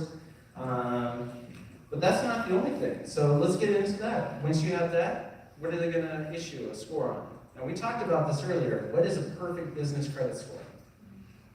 Not this 850 or not this 450, 550, 0 to 100. That's how you score. 0 to 100. 100 being perfect, 80 means you might as well be perfect, and everything below there is just not so good.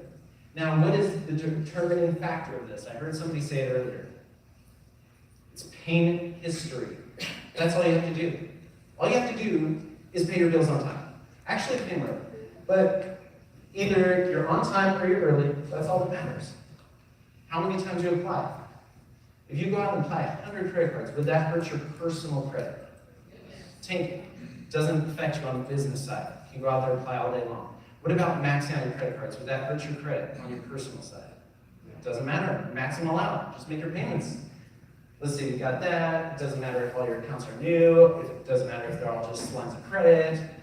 It only matters, did you pay and did you pay on time? That's it. All you have to do, just pay your bills, and you have business, perfect. We can get you perfect business credit in 6 to 12 months. How cool is that? 6 to 12 months. We talked about on the personal side. What if you have foreclosure? What if you're going through bankruptcy? You filed today. Tomorrow, let's build business credit. In 6 to 12 months, we get you $50,000. How cool is that? Without it attached. And how many businesses can you start? Go open 10. Now, there's also Equifax Small Business, Experian Small Business and Equifax Business, or Business Equifax. Now, Equifax and Experian have been a long time in the personal realm. They are now pulling a lot of data from Dun & Bradstreet, but it's still Dun & Bradstreet runs the game. Now, they also are starting to report and they're trying to catch up. So these are the major three: Dun & Bradstreet, Business Equifax, and Equifax, or Experian Small Business. Wait. Equifax Small Business and Business Experience. What he said. Anybody ever been to Walmart? Would you say that they have a lot of products? They probably have a lot of lines of credit. Anybody want to take a guess on how many accounts and suppliers that they have? Thousands? I mean, are we going over 1,000? More than 1,000? Anybody got a higher number? Over 60,000 supplier accounts. I mean, just each little Walmart has anywhere from 1,000 to 5,000 just local vendors. I mean, that's just in the local markets. You go down one aisle, there's more than 1,000 items. So we're not going to open up a whole Walmart credit report. Did you know you can check any business's credit report? You can't actually do it. Okay, what was your name? Kevin. Yeah. So Kevin, can I get in trouble if I just went and pulled your credit report? Yeah. Yeah, I'd be meeting Joseph in jail. Seriously, that's what I do. So this is just a brief little overview, and of course you can get access to the whole report, talks about the accounts and everything like that. Now, 60,000 accounts. How many, now Trayvon, that's kind of, that's either a business-to-business account, that's some type of record, that could be a financial record. How many records do you think are showing up on their business credit report? Let's hear some numbers. What is it, Marco? What do you think, Marco? 30,000. How many do you think? 30,000. Out of 60,000 accounts. I would say 30,000. 30,000? Half? Anybody higher or lower? Well, what about 513? Out of 60,000 accounts. Is that a shock? That is the number one killer in why business credit does not happen. Because we're working with people like this. This is a great little couple down in Tucson, Arizona. They have a company called Miracle Breeze. It's been around since 1957. They literally built this from the ground up, and he's just a little pup. Seriously, I love working with them. They had that down-home feel. They stayed away from everything, but literally, when I had no money, and I needed to go get paid and feed my family because I needed to go change an AC and repair it for the summer, they were there. And they're like, I believe in you. Come back and pay us. And it was just one of those things. It's a relationship business. I was not about to burn them because then who are they going to tell? They're going to tell all their friends. Now, were they worried about reporting to Dun & Bradstreet? No, they weren't. Why? Because Dun & Bradstreet requires you to present at least a minimum of 300 active credit accounts. They charge the beginner stage is $2,000 just to report. Now you can report negatives, but to actually keep an updated track record, they're just trying to make their business work. And now they need to hire a staff to go out there and report. Like they need to integrate with QuickBooks. The whole thing goes on and on. That's who all these accounts are with. It's people that built the businesses up. I don't plan on reporting. I mean, it's just too much hassle. Maybe if I have a huge multi-million-dollar corporation, then I will because I know the value of it. We've actually helped people set up reporting, and it's been a nightmare. Because we think about vendors like this. So when we go out and we got to start these little beginner accounts. Now, what I've talked about up to this point is just the foundation. We're now going to transition into applying for the accounts. Vendor credit is the very, very first step. You have to get 5 of these accounts reporting. 5 accounts out of the hundreds of thousands that don't report. So who reports? That's the problem. 97% don't. Only 3% of beginner accounts. So we're talking, it has to be a big enough corporation to report, but still with that small town mindset to go with you on a.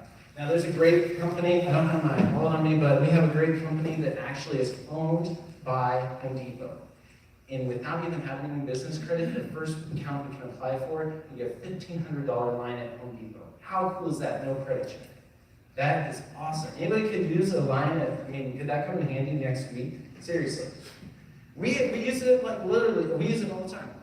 Because we're like, hey, we gotta throw some appliances in here. Boom, let's go grab a Home Depot card. But we don't go to Home Depot because Home Depot doesn't do that. We have to go to a smaller company that's owned by Home Depot. There's workarounds. That's the way to do it. But I mean, that's really, we get 5 of these, we're done with the first quarter of the game. Now we're going to move on to the second quarter. We're going to move into the store credit. But it really depends on, you really have to get those first 5 done and done right. What? We're going to Walmart, we're going to Amazon. Is there stuff at Amazon you can get for your business? Yeah. I know we need to update our slide. Anybody hear about Sears just filing bankruptcy again? Little setback. Can we save our way to wealth? No. They're constricting, they're closing. I mean, they needed to worry about trying to expand even harder. And that's what happens is when you keep trying to constrict, then it just doesn't work. And that's what we're seeing with Sears. But we can go to Amazon, we can go to JCPenney. I mean, there's so many different places that report once we get to the store thing because they're big. And okay, so what is it, Tyler? Tyler? Okay, Tyler, we just met. Hi, I'm Brad. Okay, so, perfect. Tyler, can I have $100? Yeah. I'll pay you back in like 30 days. Wow. Now, Shelly. What if I borrowed money from Shelly, I borrowed money from Kevin, I borrowed money from Ronald, I borrowed money from John? Now, you know these people. Tyler, can I borrow 100? I borrowed 100 from all them and I paid them back. Cool. See how that works? I just got money from them. And I didn't even have to lend you guys, or pay you back. No, but that's what it is. We're building these relationships. That's what happened. We had those 5 beginner accounts. They reported. Amazon sees that. Because what percentage actually report to Amazon? It looks like I have 150 accounts. Remember, Walmart has 513 and I got 5. Mars candy bars, how many do you think they have reporting? Mars is a multi-billion-dollar company, right? 22 accounts. That's it. I don't know why it works, but it's just delicious. Now we're done. We get 5 accounts there. We move into the third quarter. Fleet credit. So, anybody have a company vehicle? If you're an agent, your car should be a company vehicle. You drive it enough, gas, maintenance, that all should be a tax deduction. Open up 2 businesses, take 1 vehicle, lease it to the other thing, and then everything's right off. That's a whole nother training for another day. But, yeah, you got trucks, you need vehicles, gas cards. What about vehicle financing? Last time you went to go buy a vehicle, did you have to represent your personal credit if you did not pay in cash? If you were getting a loan for a vehicle, did you have to use a social security number? Yes. Did anybody tell you With business credit, you could go buy vehicles without personal credit involved. Take out current leases. You need a new vehicle? It's gonna take you a long time. They're gonna look at pay stubs. They're gonna look at your personal credit. They're gonna look at all that. Less than 6 months, you have a company car with business credit. And then it's all attached right now. How cool is that? Folks, we're in the last round. We've gotten 14 accounts, 14 of those relationships. Now Tyler's looking at me. I got thousands and thousands of lines. Amazon gave me $10,000. Now, why would Amazon, when we're in the first or the second quarter, why would Amazon give me $10,000 on my 6 account? Why would they give me so much? I opened up an Amazon account in my name and I did credit. They gave me $1,000. I'm not even using a social and I get $10,000. Why is that? Because you did all the right things. Did all the right things, but are they giving it to me or my business? Business approvals tend to be 10 or even 100 times greater. And that's the hard, because it's not just one person, it's a business. This is where we want to be. 14 accounts reporting opens up the world. We got 10,000 at Amazon, and that was only good at Amazon. Now we go back to Amazon. Have them review it and slap a Visa logo, and now we can use that card anywhere.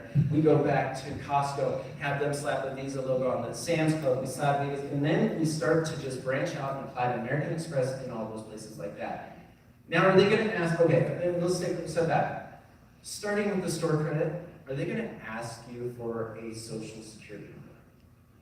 What do you guys think? Starting out. So let's go back. When we're applying to say Amazon, for just a store credit, are they, for the business, are they going to ask for a personal guarantee? Are they going to ask for a social security number? Probably. Always. They're always going to ask. They're trying to get you on the hook. And if you say to the representative, well, I just want to put it through without my social. What? Okay, this guy's smoking something. Like, seriously.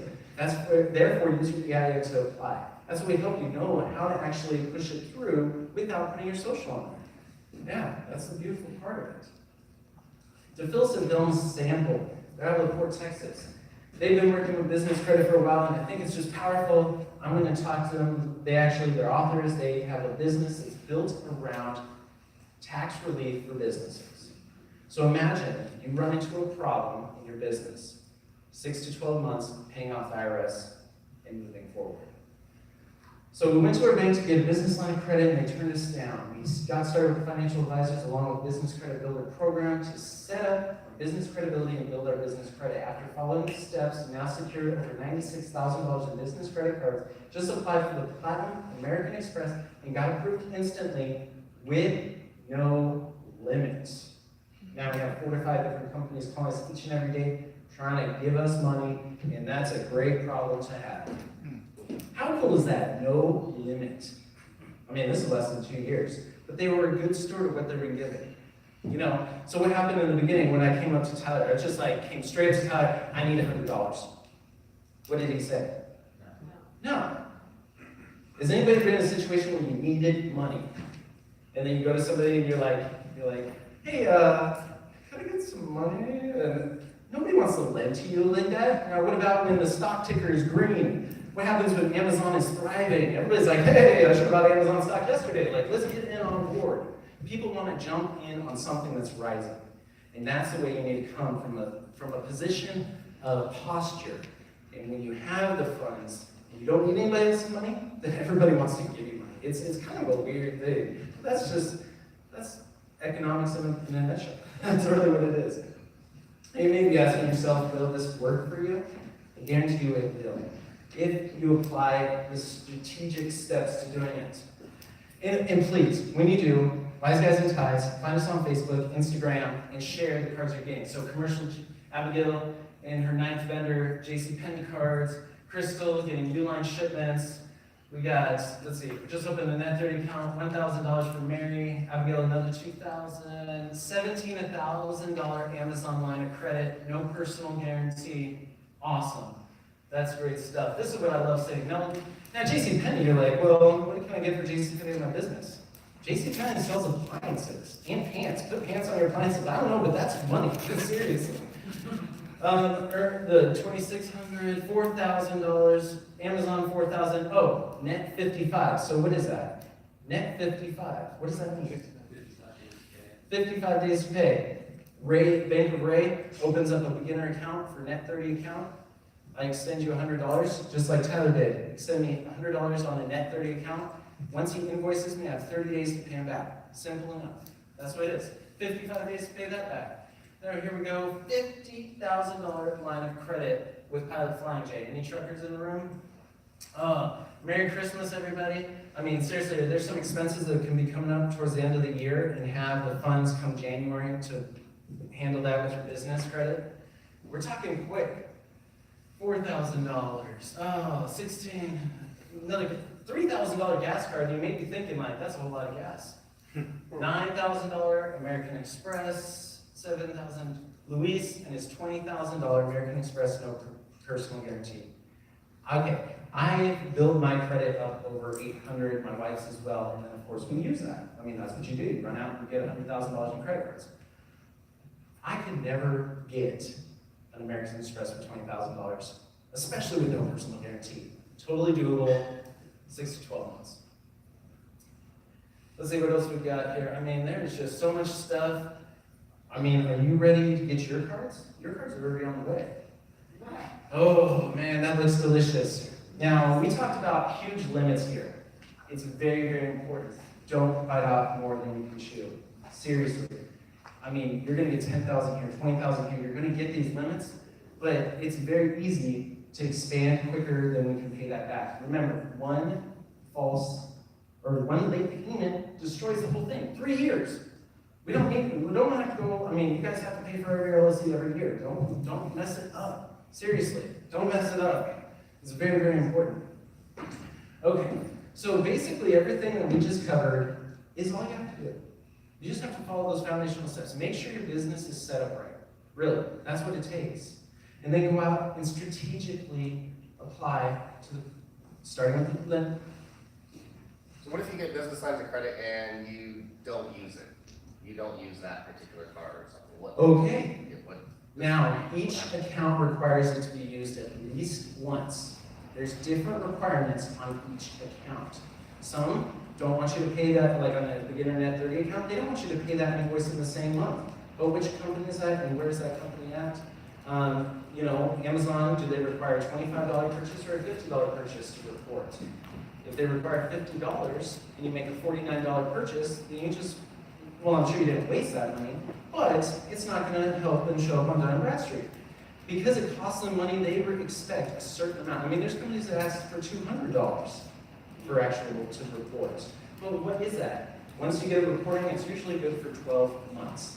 And that's all we need to do, get 14 accounts, maybe anywhere from $25 to $200, but it's spending the money the right way to guarantee. Here, I'm sorry, I'm reminding somebody. I'm like a cat, following me around. Now, with your permission, we put together a little, well actually it's not little, it's a very robust online system that helps you find out all those accounts. Would you like me to show that to you? Just take a few minutes? Okay, cool. Joseph, can you help me out real quick? Yeah. I'm only going to take a few more minutes to get you guys out of here. But this was the thing. We spent 2 years, some of us longer, Mr. Joseph Smith, 3 years, some were here for him, but it took me 2 years to figure this out. I actually partnered with some of the best in the industry because I needed to figure out how to build business credit. It just wasn't working. I was making purchases. I watched YouTube. I was on, Bigger Pockets. No, I love Bigger Pockets, but the thing is, it's just too much conflicting stuff. One person says one thing, the other person, who do I believe? I gotta come down to the meeting and actually meet somebody. I gotta see their properties. I gotta go to their, I know there's a lot of guys in here that do real estate, and you guys are a great group. So connect. That's what it's all about. So really what you're looking at is Casa de, Joseph, it's still in Spanish. Oh. Okay, so Joseph has been practicing Spanish, and it's been a long very hard. So actually, the entire site, the videos, the closed captions, everything, videos are transcribed in Spanish. Anybody know any contractors, any people that need money? I know a lot in Tucson that need money, and those are my people. I want to help them. So we're working on other languages. Be patient. Now, there's two major aspects to this. There's the business credit builder. This is building business credit the right way from day one. This is also the funding process, the financial blueprint. Now, these are two major different aspects. This is if you want to use a personal credit or a personal guarantee to jumpstart your business credit. We're talking less than 3 weeks, up to like $150,000 like that. Crazy. But once we build your business credit, we don't want you necessarily going to Chase. There's a whole world of secondary lenders who will lend just on credit, just on collateral, just on capacity. Anybody ever know somebody that came up with a good idea, and maybe they were lucky enough to have somebody want to buy it, but they needed to fulfill an order of like 300,000 units. We can collateralize purchase orders up to 95%. Nobody has to go without money. But let's help you build your business credit. Now, this is just if you need help. Go out there, do it yourself. We had to do it. And then we actually ended up paying over $7,000 to actually have somebody help us. But what we took and learned was actually a lady named Megan Christensen. Who was here when she was here about 2 or 3 or 4 months ago? So Megan Christensen, she has a company that's been around for 11 years. It's called Credit Suite. That's who helped us build business credit. They have financial advisors, they have a financial team, they track all this stuff. And I was like, this is genius. Joseph, we just got all this money. Why didn't people know about this? We put $7,000 in and we got $100,000 out. Like, why don't, I'll do that all day long. But there's no official great system. So that's what we put money into to create a system. And it starts with step 1, business credibility. So all you have to do is if you want help with it, you can follow along in 7 easy steps. Or if you're too big and you're like me and the accountant and the property lawyer and you're doing all these different things and managing the managers, put somebody in charge of this. Very easy. So it starts with business name. We talked about why that is so important. But there's also training videos that talk about why the business name is so important.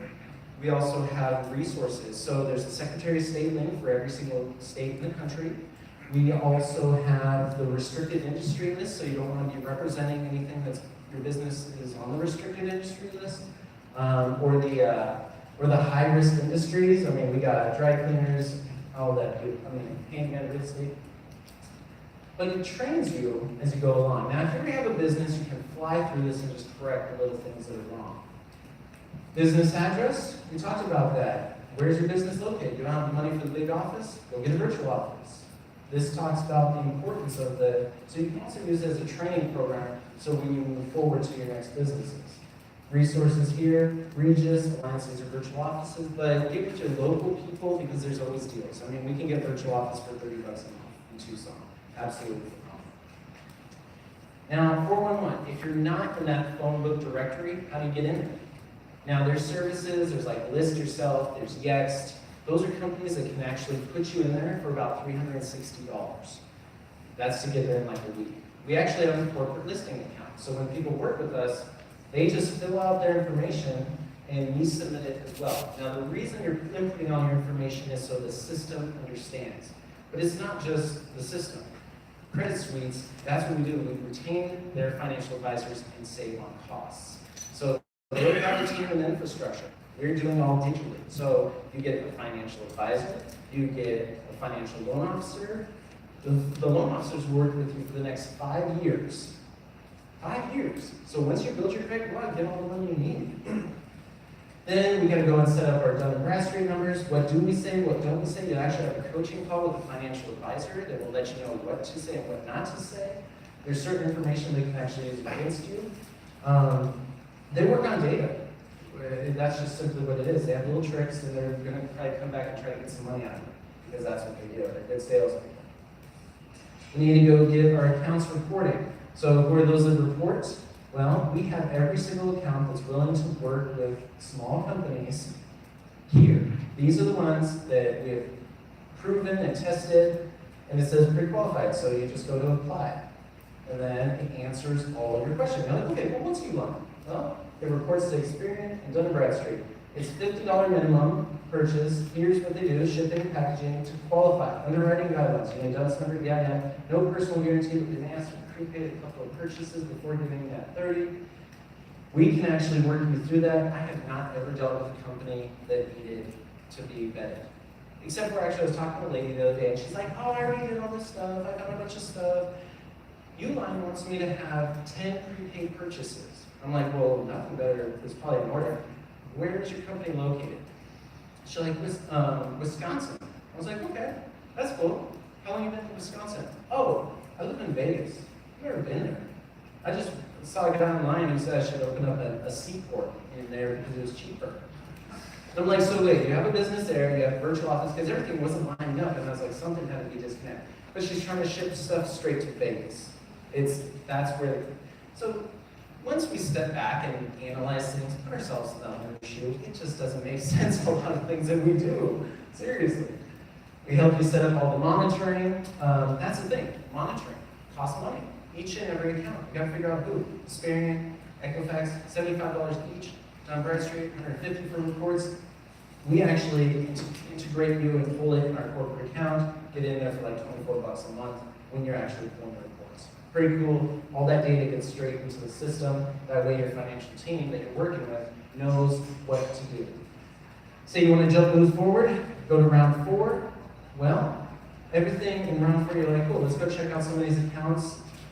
And as we're going down, there's different things, PNC, not recommended. And then you might be like, why? Okay, let's get some Home Depot commercial. Now we talked about how we get a $1,500 line from day one, but a revolving charge card with Home Depot, we're talking $50,000, $75,000 lines to start. This is powerful. You need a $10,000 high limit card, 3 years in business. Now this is what the great thing is.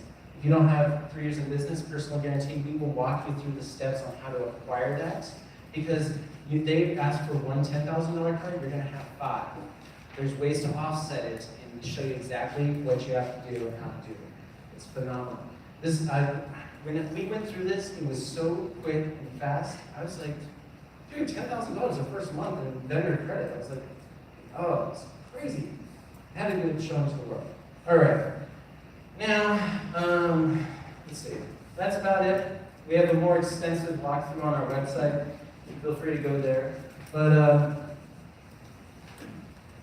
there's so many different things that we include in the system, things that cost money, and we talked about a lot of those, the financial advising team, 411 directories. Literally, we spent over $7,000 on this. It really is a $7,000 value. You put $7,000 in, you get a bunch of money out. We're investors. It makes sense. But I mean, you have to do a little bit of work, or put somebody to it. Now, I'm going to, actually, this is hard to read. I'm going to hand it out to you, everybody. That way you can at least see it, take it home, do what you need to do. And I just want to thank everybody. Seriously, I appreciate you coming out tonight. I hope you learned something. I really do. But I'm going to let, did you learn something tonight? Yeah. Okay, beautiful. That was my goal. I'm going to let Joseph finish this up here, and I'll let you take a look at this sheet. Give him a round of hand.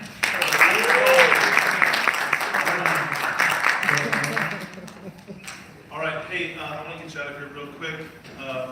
Really quick, let's test. Let's see, did you learn anything, okay? What is a perfect business score? I know. All right, you give yourself a gold star.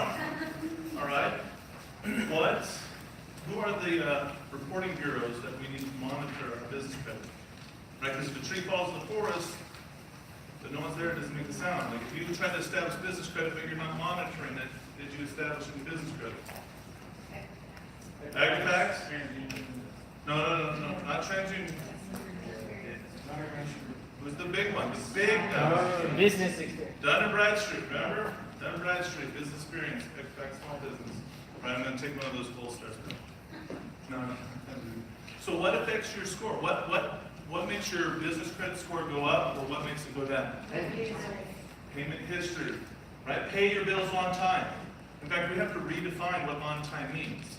To pay early now means to pay on time, right? Just adopt that philosophy in everything you do. To show up early is now to show up on time. That'll help you in so much. But if you wait to pay to the day it's due, because sometimes the way things process, it might not actually come through till the next day, and then you're in trouble, aren't you? You can be on the hook for 3 years. So pay early means to pay on time. Now, how long does it take? 6 months. It took me 3 years without working with someone. Just 3 years. I'm like, you know what? I don't need that. I don't need any service. I can figure this out. I'm a smart guy. And I did. but it just took me a whole heck of a long time to do it, right? But when you work with us and our software that breaks it down into a step-by-step system, and you have all the underwriting guidelines, and it's updated constantly, as well as you're working with financial advisors from the credit suite along with us, I'm telling you, you cut down the system to 6 to 12 months. It's incredible what short time it takes. So, what does it cost? And everyone's like, okay, lay it on me. What does it cost? Well, if you go, like I said, we're working with the credit suite team. If you were to pay and hire their services, because they've worked with thousands of investors for the last 11 years, and they've raised millions of dollars in lines of credit, you can pay anywhere from $3,500 up to $7,000, right? But our system, which combines both, if you go to our website, wiseguysandties.com, it's $4,997. But we are offering a discount, right, a one-time discount, 40% off for $2,997. That's the money that you invest in. What do you get out in return? A guarantee of $50,000 in lines of credit in the next 6 to 12 months. And I'm telling you, not only that, but it also comes with a 30-day money-back guarantee. Because in 30 days, if you're working with us and our team of advisors, like these advisors, they're not just sitting there waiting for you to call them, they're proactive. You're getting a call every day. You're like, okay, stop calling me, right? They're just highly motivated to make sure that you're getting your business credit, and they're helping you to do it, seeing what they can do and how they can help you reach your business goals.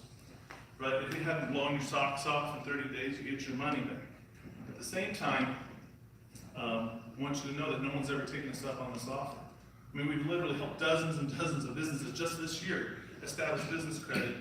And you know why? Because they haven't taken us up on this? Because it flat out works. People are getting business credit. You saw a portion of that tonight when we showed you the social media feedback.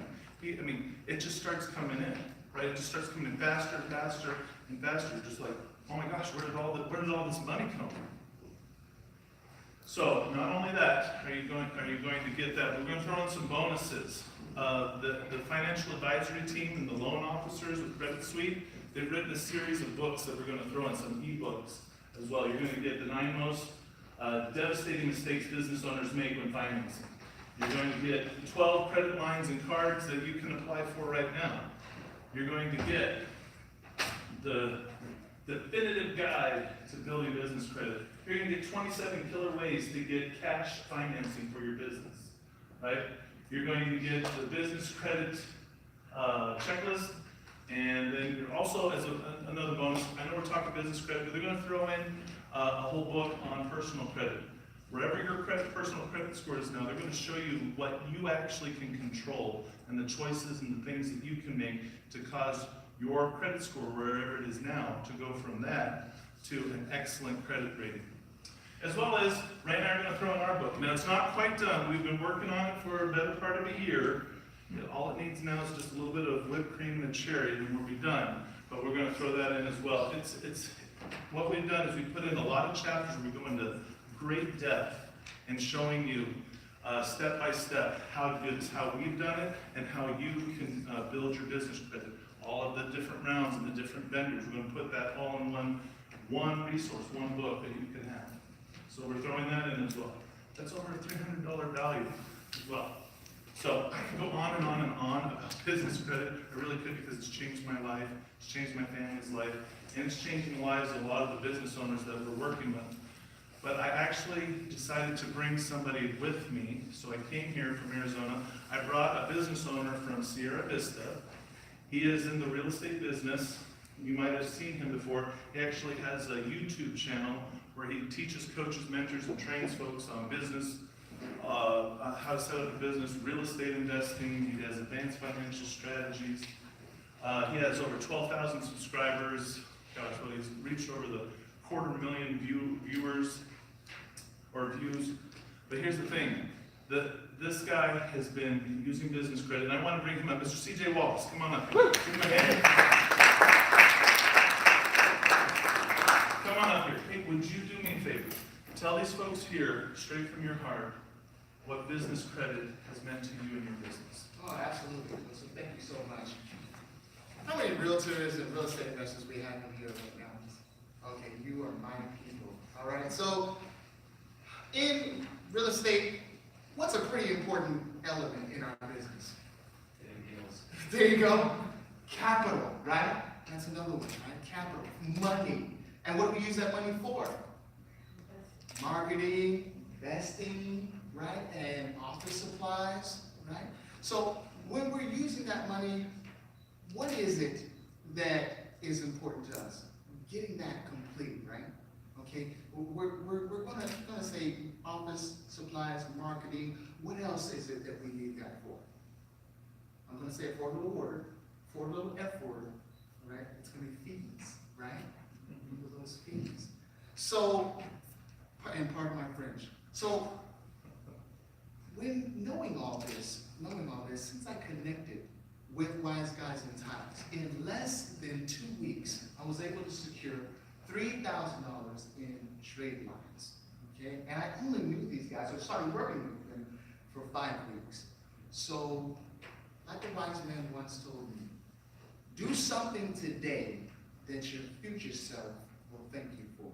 When you start working with business credit, okay, when you get the business credit builder tonight, you'll be thanking yourself for tonight, right? God thank you, and God bless. Thank you, CJ. All right, hey, did all you folks go ahead and fill out that form and put yourself in for the Kindle Fire giveaway? If you haven't done that yet, I'm going to give you. We're going to come right back to it. I'm giving you a second to fill out the form. So if you want to get that Kindle Fire, Ray's going to be pulling the name in just a moment. All right. But here, just in case you didn't have that phone number, let's put it back up on the screen here. Text the word credit to 602-497-2257. You'll get the form that if you fill out your name, your email address, phone number, you'll be entered in to win the Kindle, as well as we'll continue to give you information that's current on business finance, business credit, so that you can keep informed and know what's going on. All right. Remember I was telling you about the greatest game in football has ever played? When last we left our story, right? We had just tied up the game, and now we're headed into overtime. Now, remember, we're telling the story because it relates to our business. Who here has ever felt like your business has just reached sudden death, right? You've got to get the deal. You've got to complete this project. If this flip doesn't go through or that deal doesn't come through, if I don't get that investor, it could be all over, right? So, here's what happens. Right off the bat, Oklahoma gets the ball first. First play of the game, they give it to that man right there. Adrian Peterson. Anybody heard of Adrian Peterson? All right. So this first play runs 25 yards, scores a touchdown. Oh, how demoralizing is that? They're now on the ropes. Boise State's on the ropes. They've got to score. And in overtime, you only get your 4 downs to score. So they get the ball. First down, incomplete pass. Second down, dropped pass. Third down, to run the ball, but no gain. Oh, we're down to 4th down. What are we going to do? All right? Your business, you're in overtime. What are you going to do? You need $50,000 in lines of credit in the next 6 months. How are you going to get it if the lenders are not lending? If you don't have the collateral or the credit to get it, you got to go out. You got to make the play and go for it. So what happens is they do a little halfback toss. So the halfback, he's running to the right, coming to the sideline. The defenders are closing in on him. But what does he do? Oh, he throws the ball. There's a little bit of a trick play to a tight end nobody saw in the end zone. Touchdown! Boise State just scored 6 points. But remember, Oklahoma had already scored. They scored their touchdown, kicked the extra point, so they're up by 7. So now the score right now is Oklahoma 42, Boise State 41. Now comes the decision time for the coach. Do you play it safe? Do you kick the extra point and see if you can maybe extend and win in double overtime? Or do you go for the win? Go for 2. You try to go for the 2-point conversion. Go for the win. In your business, you want to play it safe? Or do you want to go for the win? Well, what did Boise State do? They lined up in a formation here that they've been in several times throughout the whole game. Every single time they're in this formation, they pass the ball, right? So here they are. Let's see what they chose to do. Right. Boise State for the win. They hand it off to Johnson. Boise State has won the Tostitos Fiesta Bowl. Can you believe it?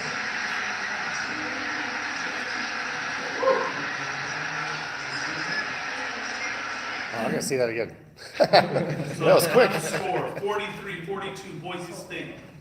42-43 Boise State. Can you believe that? So I said, are you going to play it safe or are you going to play for the win? Right? I challenge you to play for the win. Get your business credit in line. Get access to $50, $100, $250,000 in lines of credit. Right, so there's the information on the screen. Now, before I go, that's it. My presentation's over. That's the last slide. Let's get the winner up here, Ray. All right, give me, The winner is Ben Dover. Hey, Dwight, how you doing? All right, so I'll let you go ahead and announce it, my friend. Cynthia. Cynthia? Cynthia left. Where was she? Was she sitting right back there? I guess you're gonna pull a new name, right? Okay, let's see. Pull a new name. Oh, hey, if you're not here, you can't win. All right, let's see. Gotta play to win, right? Play to win. Play to win. Which means you need commitment, right? You gotta stay here till the end, right? Actually, I gotta get out. I wasn't planning on that. I was doing No, I'm just kidding. All right, let's see here. Hold on. The suspense is killing me. Oh my goodness. Okay. While we're doing that, you know what? I want. Me, I won. I wanna- All right. CJ won. You know what? We need to go back and do. Yeah, I just totally wasn't. I wasn't Go ahead. planning on that. You can't get his password into the system. I'm So secure. I change the password on him every day just because I was messing with him. Okay. All right. So one of you won, but the rest of you, no. Sorry. Right, the rest of you will kind of like. All right. Okay. Okay. Oh, you got it? Yep. Marco. Is there a mark? Hey, Marco. The rest of you are like, yeah, good job. Good job. Hey, congratulations. So, I want everybody to leave here a winner tonight. You know, you're already a winner for being here, working with Daryl and this group. They are flat out phenomenal what they're doing. And so I want you to know, before we got together here, and I was showing Daryl this presentation and what we were doing, he already committed to getting this himself. But he said, you know what, I want to know if you could do better for my group. Is that the best you can do? You know, really twisting my arm. So I was talking with Ray, it's like, what can we do? You know, because this you go to our website, these are our prices. But, so Ray and I, we talked about it because, you know, Daryl's really twisting our arm. But he's doing it for you guys. So what we decided to do is we're going to take tonight only, if you want to submit a form to us, we're taking $1,100 off that price. So it's going to be $1,897 to get all of the online software, as well as to work with the financial advisors at Credit Suite. This is Megan Christensen's company. You're going to be working with their financial team, their loan officers. All of that, all of the bonuses that come with it, you guys get all of that for $1,897. Thank you, Daryl. Daryl, he's doing that for you guys. All right? Thank you, Daryl. Yeah. Come on up here. All right. Just see guys, that is- Ray in the back if you want. That is a crazy deal, by the way. Yeah. I want to share something with you tonight. Not only are they going to go ahead and take advantage of that deal of the 1,897, listen, the invitation is open to you as well. I mean, you've stayed all the way through, all right, all the way through to the end. So until 11:59 Pacific Standard Time, okay, you can take advantage of the $1,897. With that, you get the business credit advisors, you get thousands of dollars in lines of credit once you've done the steps that your online platform is going to be letting you know about. You get the whole business finance suite, you get the loan officers, okay, and you get the financial advisors as well. So it's a package that's full of information, not only that, but of processes and steps and business credit advisors holding your hand all the way through to the promised land of $50,000 and above in business lines of credit. Like you said, okay, and I stand behind it, it is a guarantee in 6 to 12 months because we just build business credit correctly. So if you would like to take advantage of that deal, creditwiz at investorpro.org. All you got to email me is I'm in, okay, and we'll get you set up. Creditwiz at investorpro.org. Email I'm in, and we'll get you set up. God bless you guys for attending. You guys have a good night, and you know that I'll see you later. All right? Take care.